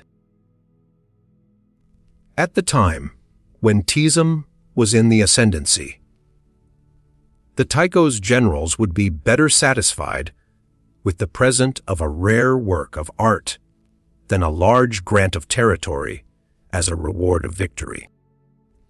Many of our favorite dramas are based on the loss and recovery of a noted masterpiece. For instance, in one play, The Palace of Lord Hosokawa, in which was preserved the celebrated painting of Daruma by Sessen, suddenly takes fire through the negligence of the samurai in charge. Resolved at all hazards to rescue the precious painting, he rushes into the burning building and seizes the keikomono, only to find all means of exit cut off by the flames. Thinking only of the picture, he slashes open his body with his sword, wraps his torn sleeve about the sessen, and plunges it into the gaping wound. The fire is at last extinguished. Among the smoking embers is found a half-consumed corpse, within which reposes the treasure uninjured by the fire. Horrible as such tales are, they illustrate the great value that we set upon a masterpiece, as well as the devotion of a trusted samurai. We must remember, however, that art is of value only to the extent that it speaks to us. It might be a universal language if we ourselves were universal in our sympathies. Our finite nature, the power of tradition and conventionality, as well as our hereditary instincts, restrict the scope of our capacity for artistic enjoyment. Our very individuality establishes in one sense a limit to our understanding, and our aesthetic personality seeks its own affinities in the creations of the past. It is true that with cultivation our sense of art appreciation broadens, and we become able to enjoy many hitherto unrecognized expressions of beauty. But, after all, we see only our own image in the universe. Our particular idiosyncrasies dictate the mode of our perceptions. The tea masters collected only objects which fell strictly within the measure of their individual appreciation. One is reminded in this connection of a story concerning Kobori in Shu. Enshu was complimented by his disciples on the admirable taste he had displayed in the choice of his collection. Said they, each piece is such that no one could help admiring. It shows that you had better taste than had Rikyo, for his collection could only be appreciated by one beholder in 1,000. Sorrowfully, Enshu replied, "This only proves how commonplace I am." The great Rikyu dared to love only those objects which personally appealed to him, whereas I unconsciously cater to the taste of the majority. Verily, Rikyo was one in 1,000 among tea masters. It is much to be regretted that so much of the apparent enthusiasm for art at the present day has no foundation in real feeling. In this democratic age of ours, men clamor for what is popularly considered the best, regardless of their feelings. They want the costly, not the refined, the fashionable, not the beautiful. To the masses, contemplation of illustrated periodicals, the worthy product of their own industrialism, would give more digestible food for artistic enjoyment than the early Italians or the Ashikaga masters, whom they pretend to admire. The name of the artist is more important to them than the quality of the work. As a Chinese critic complained many centuries ago, people criticize a picture by their ear. It is this lack of genuine appreciation that is responsible for the pseudo-classic horrors that today greet us wherever we turn. Another common mistake is that of confusing art with archaeology. The veneration born of antiquity is one of the best traits in the human character, and fain would we have it cultivated to a greater extent. The old masters are rightly to be honored for opening the path to future enlightenment. The mere fact that they have passed unscathed through centuries of criticism and come down to us still covered with glory commands our respect. But we should be foolish indeed if we valued their achievement simply on the score of age. Yet we allow our historical sympathy to override our aesthetic discrimination. We offer flowers of approbation when the artist is safely laid in his grave. The 19th century, pregnant with the theory of evolution, has moreover created in us the habit of losing sight of the individual in the species. A collector is anxious to acquire specimens to illustrate a period or a school, and forgets that a single masterpiece can teach us more than any number of the mediocre products of a given period or school. We classify too much and enjoy too little. The sacrifice of the aesthetic to the so-called scientific method of exhibition has been the bane of many museums. The claims of contemporary art cannot be ignored in any vital scheme of life. The art of today is that which really belongs to us. It is our own reflection. In condemning it, we but condemn ourselves. We say that the present age possesses no art. Who is responsible for this? It is indeed a shame that despite all our rhapsodies about the ancients, we pay so little attention to our own possibilities.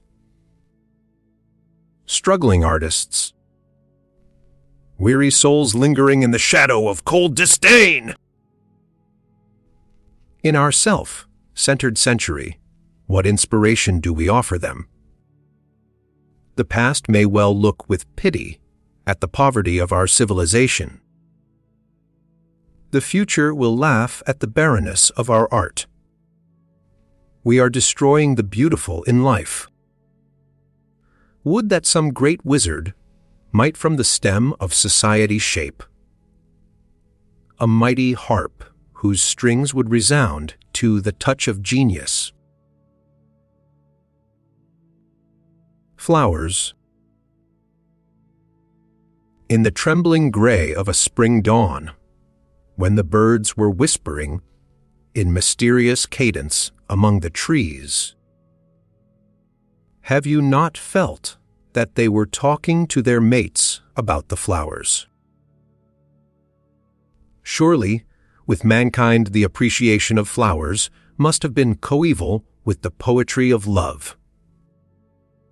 Where better than in a flower, sweet in its unconsciousness, fragrant because of its silence, can we image the unfolding of a virgin soul? The primeval man, in offering the first garland to his maiden, thereby transcended the brute. He became human in thus rising above the crude necessities of nature. He entered the realm of art when he perceived the subtle use of the useless. In joy or sadness, flowers are our constant friends. We eat, drink, sing, dance, and flirt with them. We wed and christen with flowers. We dare not die without them. We have worshipped with the lily. We have meditated with the lotus. We have charged in battle array with the rose and the chrysanthemum. We have even attempted to speak in the language of flowers. How could we live without them? It frightens one to conceive of a world bereft of their presence. What solace do they not bring to the bedside of the sick? What a light of bliss to the darkness of weary spirits. Their serene tenderness restores to us our waning confidence in the universe, even as the intent gaze of a beautiful child recalls our lost hopes. When we are laid low in the dust, it is they who linger in sorrow over our graves. Sad as it is, we cannot conceal the fact that, in spite of our companionship with flowers, we have not risen very far above the brute. Scratch the sheepskin, and the wolf within us will soon show his teeth. It has been said that a man at 10 is an animal, at 20 a lunatic, at 30 a failure, at 40 a fraud, and at 50 a criminal. Perhaps he becomes a criminal because he has never ceased to be an animal. Nothing is real to us but hunger, nothing sacred except our own desires.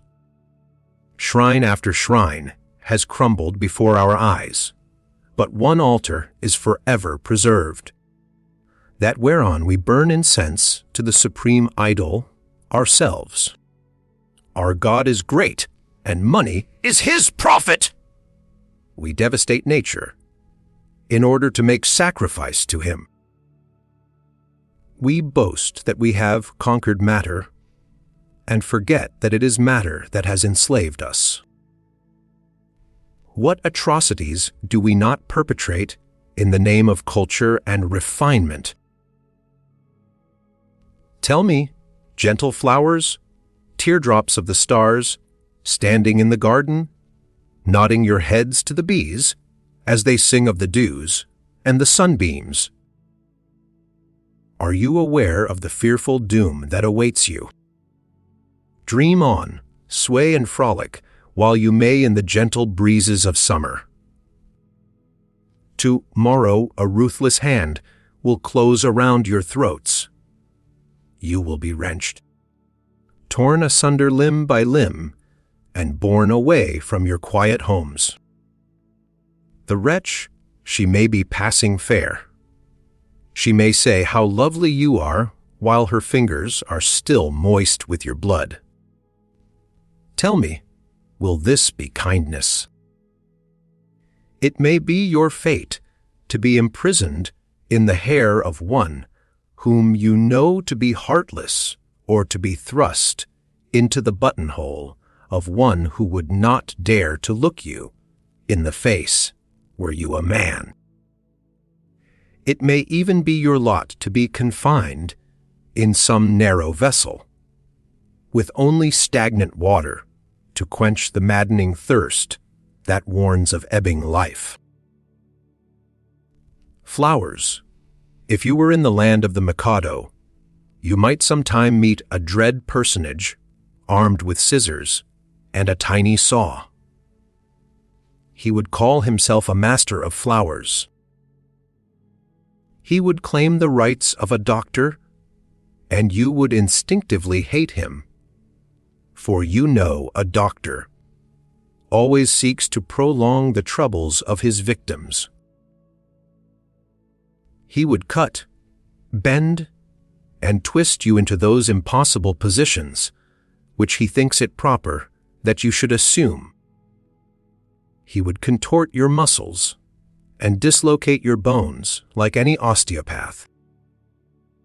He would burn you with red, hot coals to stop your bleeding and thrust wires into you to assist your circulation. He would diet you with salt, vinegar, alum, and sometimes vitriol. Boiling water would be poured on your feet when you seemed ready to faint. It would be his boast that he could keep life within you for 2 or more weeks longer than would have been possible without his treatment. Would you not have preferred to have been killed at once, when you were first captured? What were the crimes you must have committed during your past incarnation to warrant such punishment in this? The wanton waste of flowers among Western communities is even more appalling than the way they are treated by Eastern flower masters. The number of flowers cut daily to adorn the ballrooms and banquet tables of Europe and America, to be thrown away on the morrow, must be something enormous. If strung together, they might garland a continent. Beside this utter carelessness of life, the guilt of the flower, master becomes insignificant. He at least respects the economy of nature, selects his victims with careful foresight, and after death does honor to their remains. In the West, the display of flowers seems to be a part of the pageantry of wealth, the fancy of a moment. Whither do they all go, these flowers, when the revelry is over? Nothing is more pitiful than to see a faded flower remorselessly flung upon a dung heap. Why were the flowers born so beautiful and yet so hapless? Insects can sting, and even the meekest of beasts will fight when brought to bay.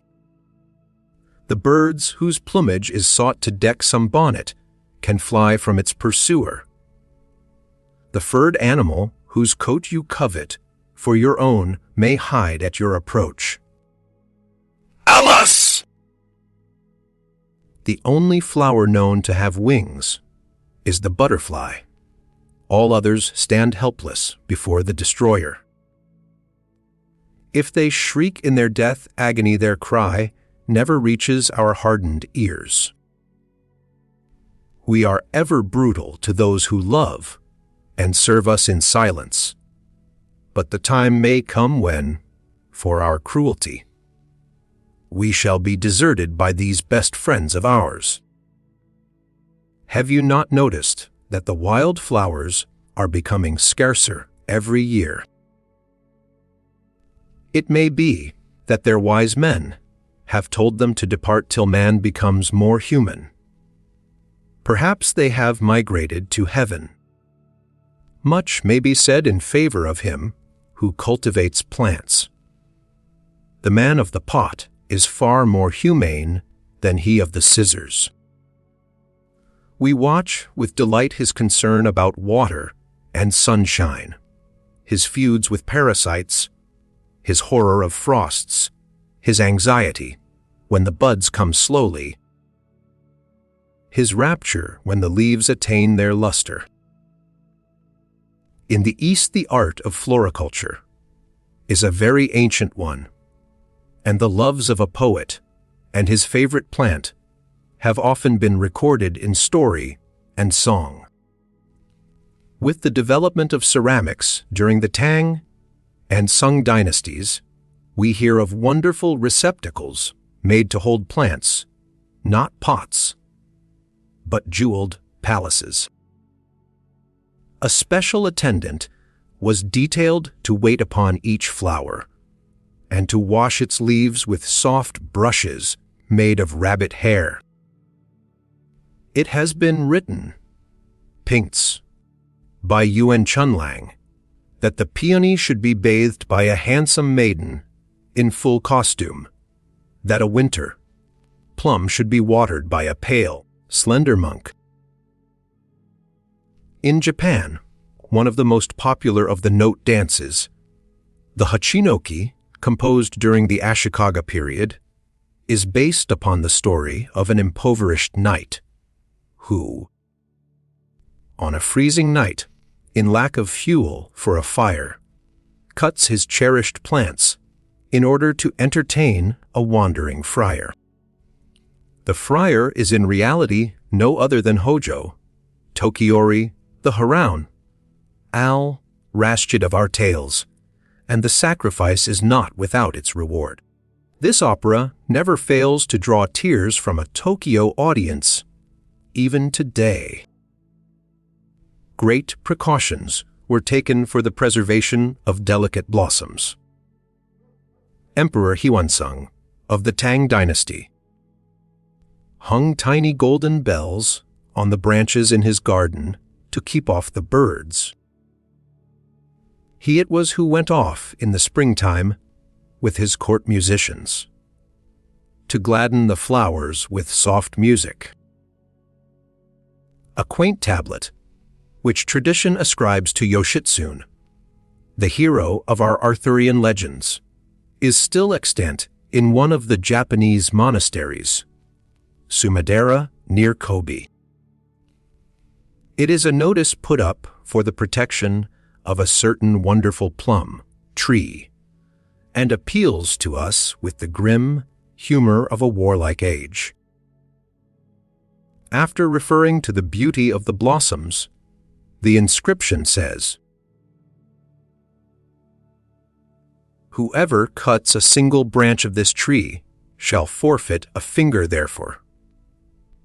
Would that such laws could be enforced nowadays against those who wantonly destroy flowers and mutilate objects of art.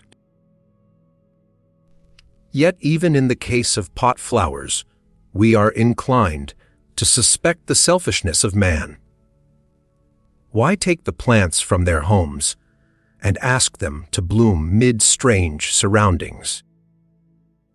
Is it not like asking the birds to sing and mate cooped up in cages? Who knows, but that the orchids feel stifled by the artificial heat in your conservatories and hopelessly long for a glimpse of their own southern skies. The ideal lover of flowers is he who visits them in their native haunts. Like Tai Yuanming, are all celebrated Chinese poets and philosophers who sat before a broken bamboo fence in converse with the wild chrysanthemum, or linwazing, losing himself amid mysterious fragrance as he wandered in the twilight among the plum blossoms of the western lake. Teaism said that Chomashi slept in a boat so that his dreams might mingle with those of the lotus. It was the same spirit which moved the Empress Komio, one of our most renowned Nara sovereigns, as she sang, "If I pluck thee, my hand will defile thee, O flower! A standing in the meadows as thou art, I offer thee to the Buddhas of the past, of the present, of the future." However, let us not be too sentimental. Let us be less luxurious, but more magnificent, said Lotse. Heaven and earth are pitless, said Kobodeshi. Flow, flow, flow, the current of life is ever onward. Die, die, die, die. Death comes to all. Destruction faces us wherever we turn. Destruction below, and above, destruction behind and before. Change is the only eternal. Why not as welcome death as life? They are but counterparts one of the other, the night and day of Brahma. Through the disintegration of the old, re-creation becomes possible. We have worshipped death, the relentless goddess of mercy, under many different names. It was the shadow of the all, devouring that the gibbers greeted in the fire. It is the icy purism of the sword soul, before which Shinto, Japan prostrates herself even today. The mystic fire consumes our weakness. The sacred sword cleaves the bondage of desire. From our ashes springs the phoenix of celestial hope. Out of the freedom comes a higher realization of manhood. Why not destroy flowers, if thereby we can evolve new forms, ennobling the world idea? We only ask them to join in our sacrifice to the beautiful. We shall atone for the deed by consecrating ourselves to purity and simplicity. Thus reasoned the tea masters when they established the cult of flowers.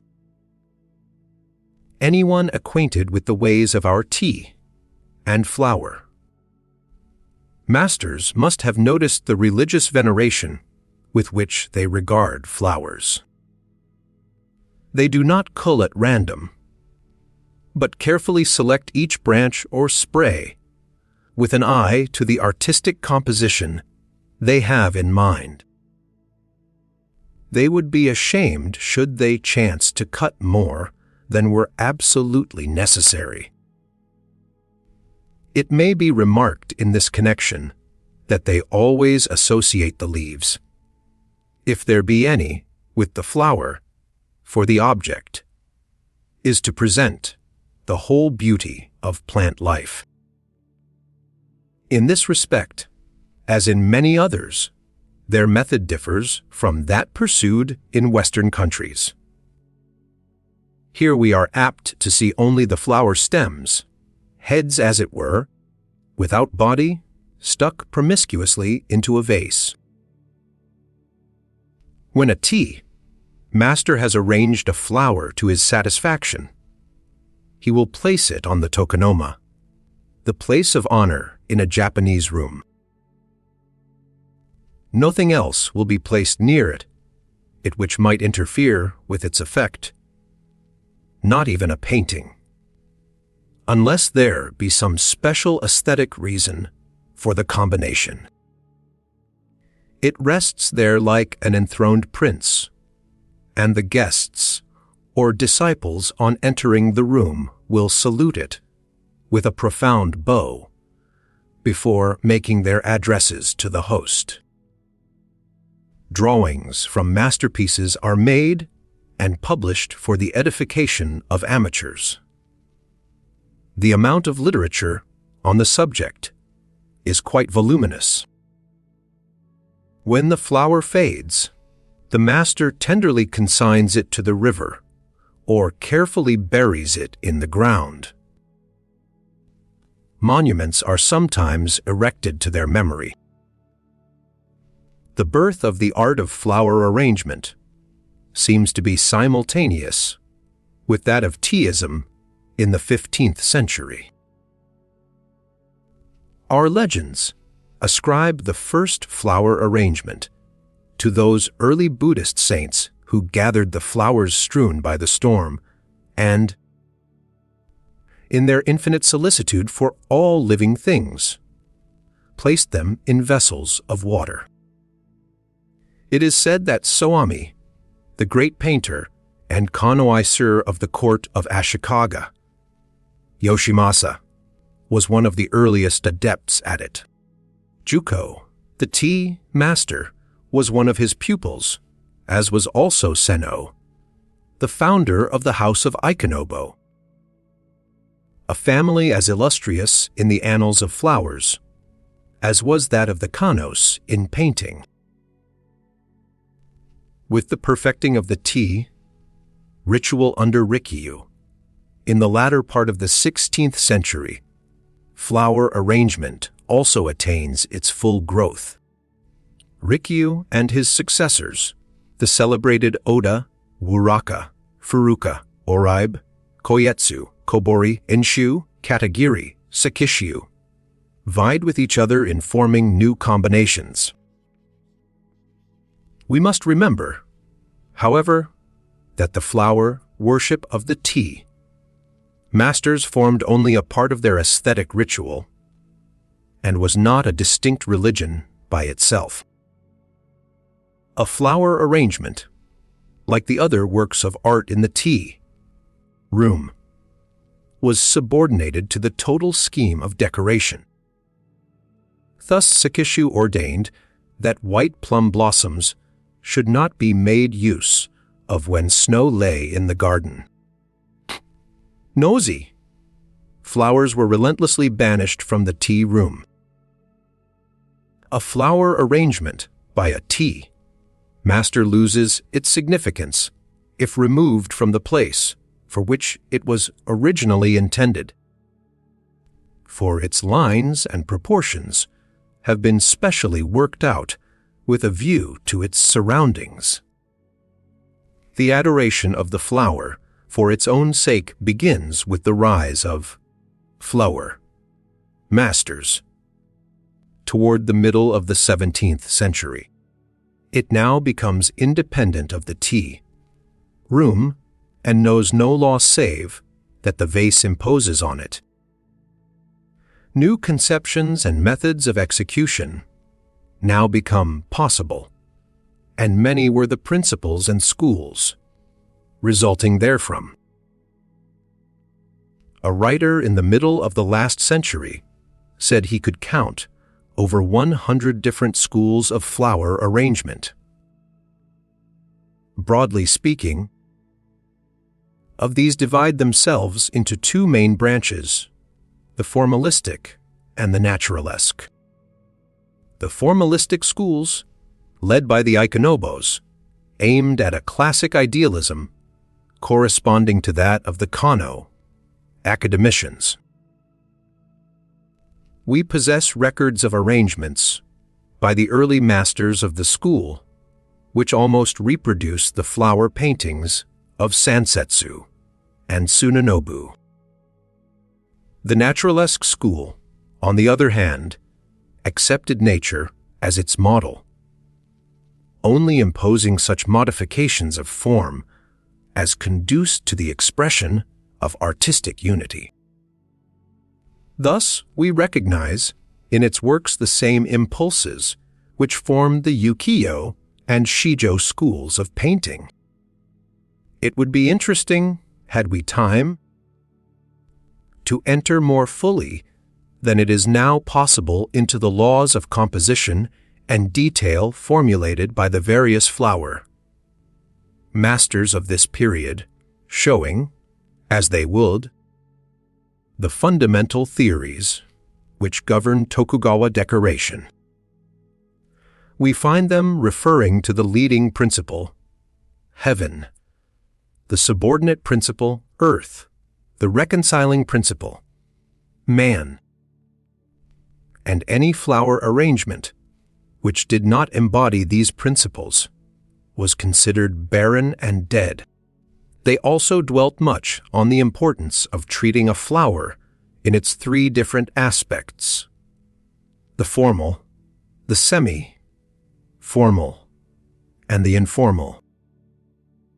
The first might be said to represent flowers in the stately costume of the ballroom, the second in the easy elegance of afternoon dress, the third in the charming deshabille of the boudoir. Our personal sympathies are with the flower, arrangements of the tea, master rather than with those of the flower, master. The former is art in its proper setting and appeals to us on account of its true intimacy with life. We should like to call this school the natural in contradistinction to the naturalesque and formalistic schools. The tea, master deems his duty ended with the selection of the flowers and leaves them to tell their own story. Entering a tea room in late winter, you may see a slender spray of wild cherries in combination with a budding camellia. It is an echo of departing winter, coupled with the prophecy of spring. Again, if you go into a noon tea on some irritatingly hot summer day, you may discover, in the darkened coolness of the tokonoma, a single lily in a hanging vase. Dripping with dew, it seems to smile at the foolishness of life. A solo of flowers is interesting, but in a concerto with painting and sculpture the combination becomes entrancing. Sekishu once placed some water, plants in a flat receptacle, to suggest the vegetation of lakes and marshes, and on the wall above he hung a painting by Soami of wild ducks flying in the air. Shuha, another tea master, combined a poem on the beauty of solitude by the sea with a bronze incense burner in the form of a fisherman's hut and some wild flowers of the beach. One of the guests has recorded that he felt in the whole composition the breath of waning autumn. Flower stories are endless. We shall recount but one more. In the 16th century, the morning glory was as yet a rare plant with us. Rikyu had an entire garden planted with it, which he cultivated with assiduous care. The fame of his convolvuli reached the ear of the Taiko, and he expressed a desire to see them, in consequence of which Rikyu invited him to a morning tea at his house. On the appointed day, Taiko walked through the garden, but nowhere could he see any vestige of the convolvulus. The ground had been leveled and strewn with fine pebbles and sand. With sullen anger the despot entered the tea room, but a sight waited him there which completely restored his humor. On the tokonoma, in a rare bronze of Sung workmanship, lay a single morning glory, the queen of the whole garden. In such instances, we see the full significance of the flower sacrifice.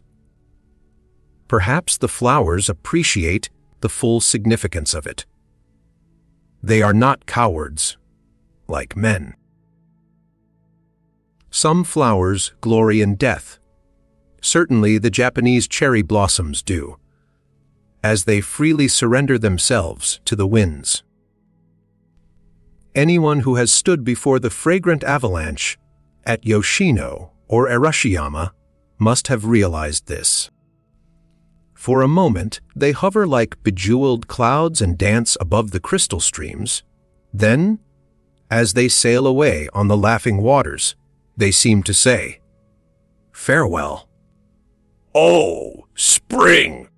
We are on to eternity.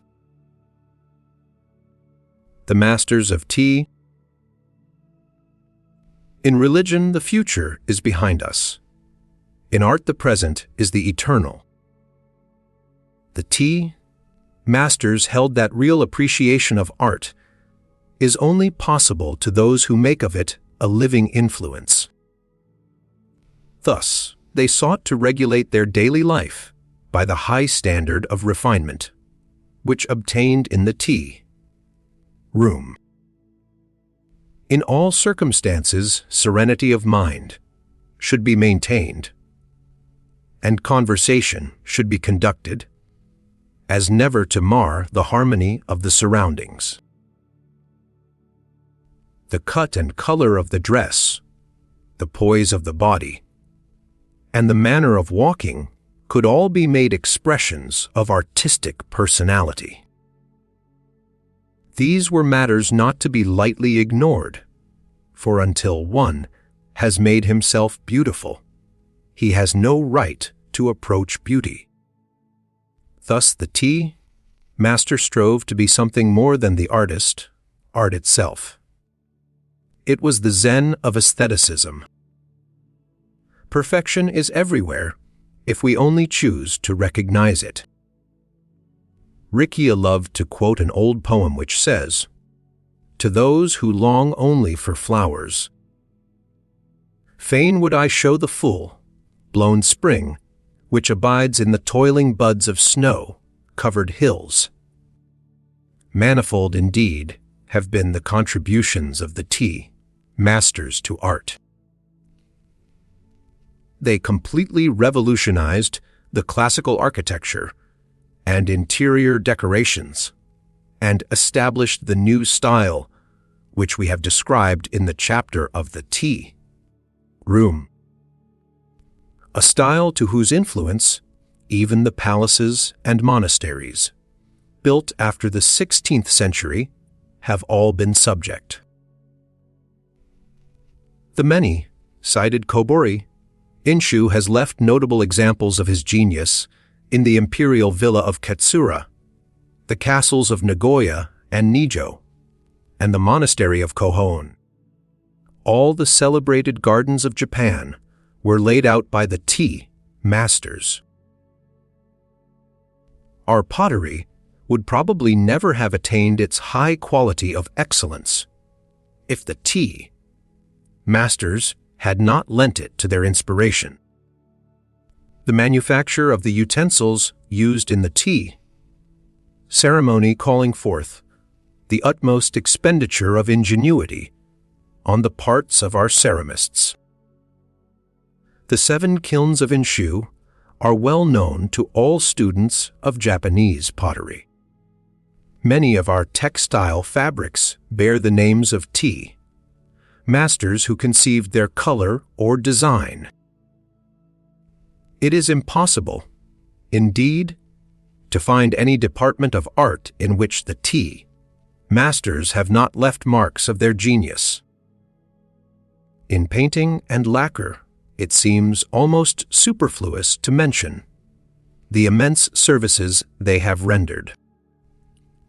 One of the greatest schools of painting owes its origin to the tea. Master Honami Koetsu, famed also as a lacquer artist and potter. Beside his works, the splendid creation of his grandson, Koho, and of his grand-nephews, Korin and Kenzen, almost fall into the shade. The whole Korin school, as it is generally designated, is an expression of Teaism.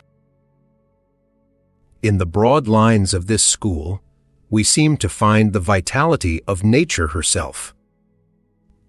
Great as has been the influence of the tea masters in the field of art, it is as nothing compared to that which they have exerted on the conduct of life. Not only in the usages of polite society, but also in the arrangement of all our domestic details, do we feel the presence of the tea masters Many of our delicate dishes, as well as our way of serving food, are their inventions. They have taught us to dress only in garments of sober colors. They have instructed us in the proper spirit in which to approach flowers. They have given emphasis to our natural love of simplicity and shown us the beauty of humility. In fact, through their teachings, tea has entered the life of the people. Those of us who know not the secret of properly regulating our own existence on this tumultuous sea of foolish troubles which we call life are constantly in a state of misery, while vainly trying to appear happy and contented. We stagger in the attempt to keep our moral equilibrium and see forerunners of the tempest in every cloud that floats on the horizon. Yet there is joy and beauty in the roll of billows as they sweep outward toward eternity. Why not enter into their spirit, or, like Leets, ride upon the hurricane itself? He only who has lived with the beautiful can die beautifully.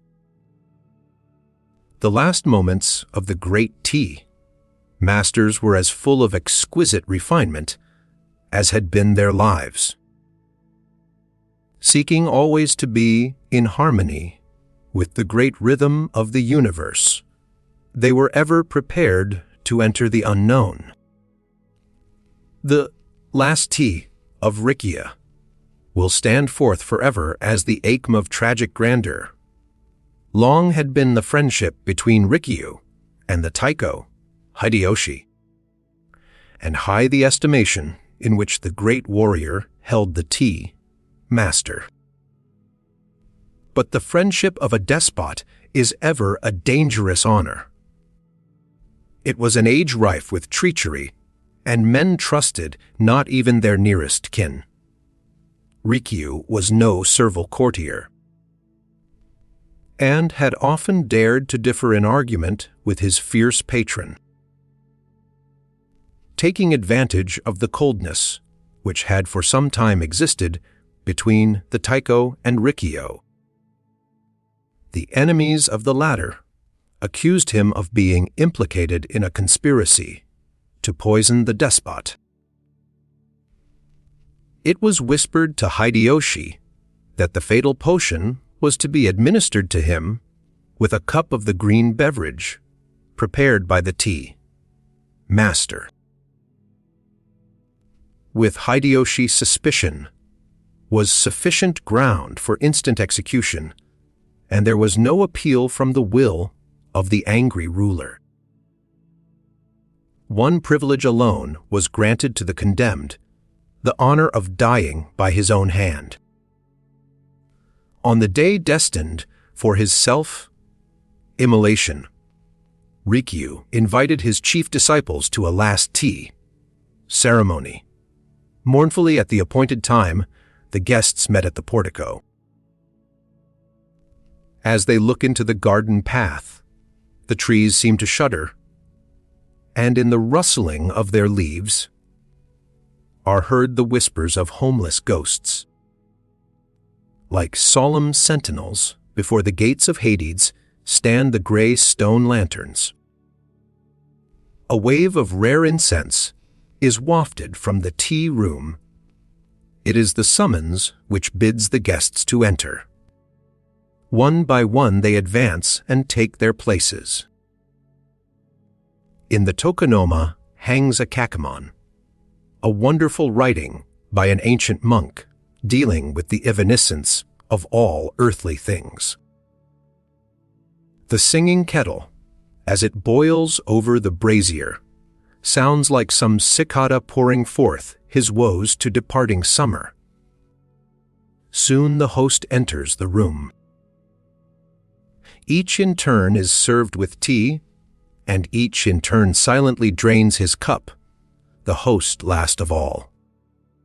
According to established etiquette, The chief guest now asks permission to examine the tea equipage. Rikyu places the various articles before them with the kakemono. After all have expressed admiration of their beauty, Rikyu presents one of them to each of the assembled company as a souvenir. The bowl alone he keeps. Never again shall this cup, polluted by the lips of misfortune, be used by man. He speaks and breaks the vessel into fragments. But the ceremony is over. The guests, with difficulty restraining their tears, take their last farewell and leave the room. One only, the nearest and dearest, is requested to remain and witness the end. Rikyu then removes his tea gown and carefully folds it upon the mat, thereby disclosing the immaculate white death robe which it had hitherto concealed. Tenderly he gazes on the shining blade of the fatal dagger, and in exquisite verse thus addresses it. Welcome to thee, O Sword of Eternity! Through Buddha and through Daruma alike, thou hast cleft thy way. With a smile upon his face, Rikyu passed forth into the unknown.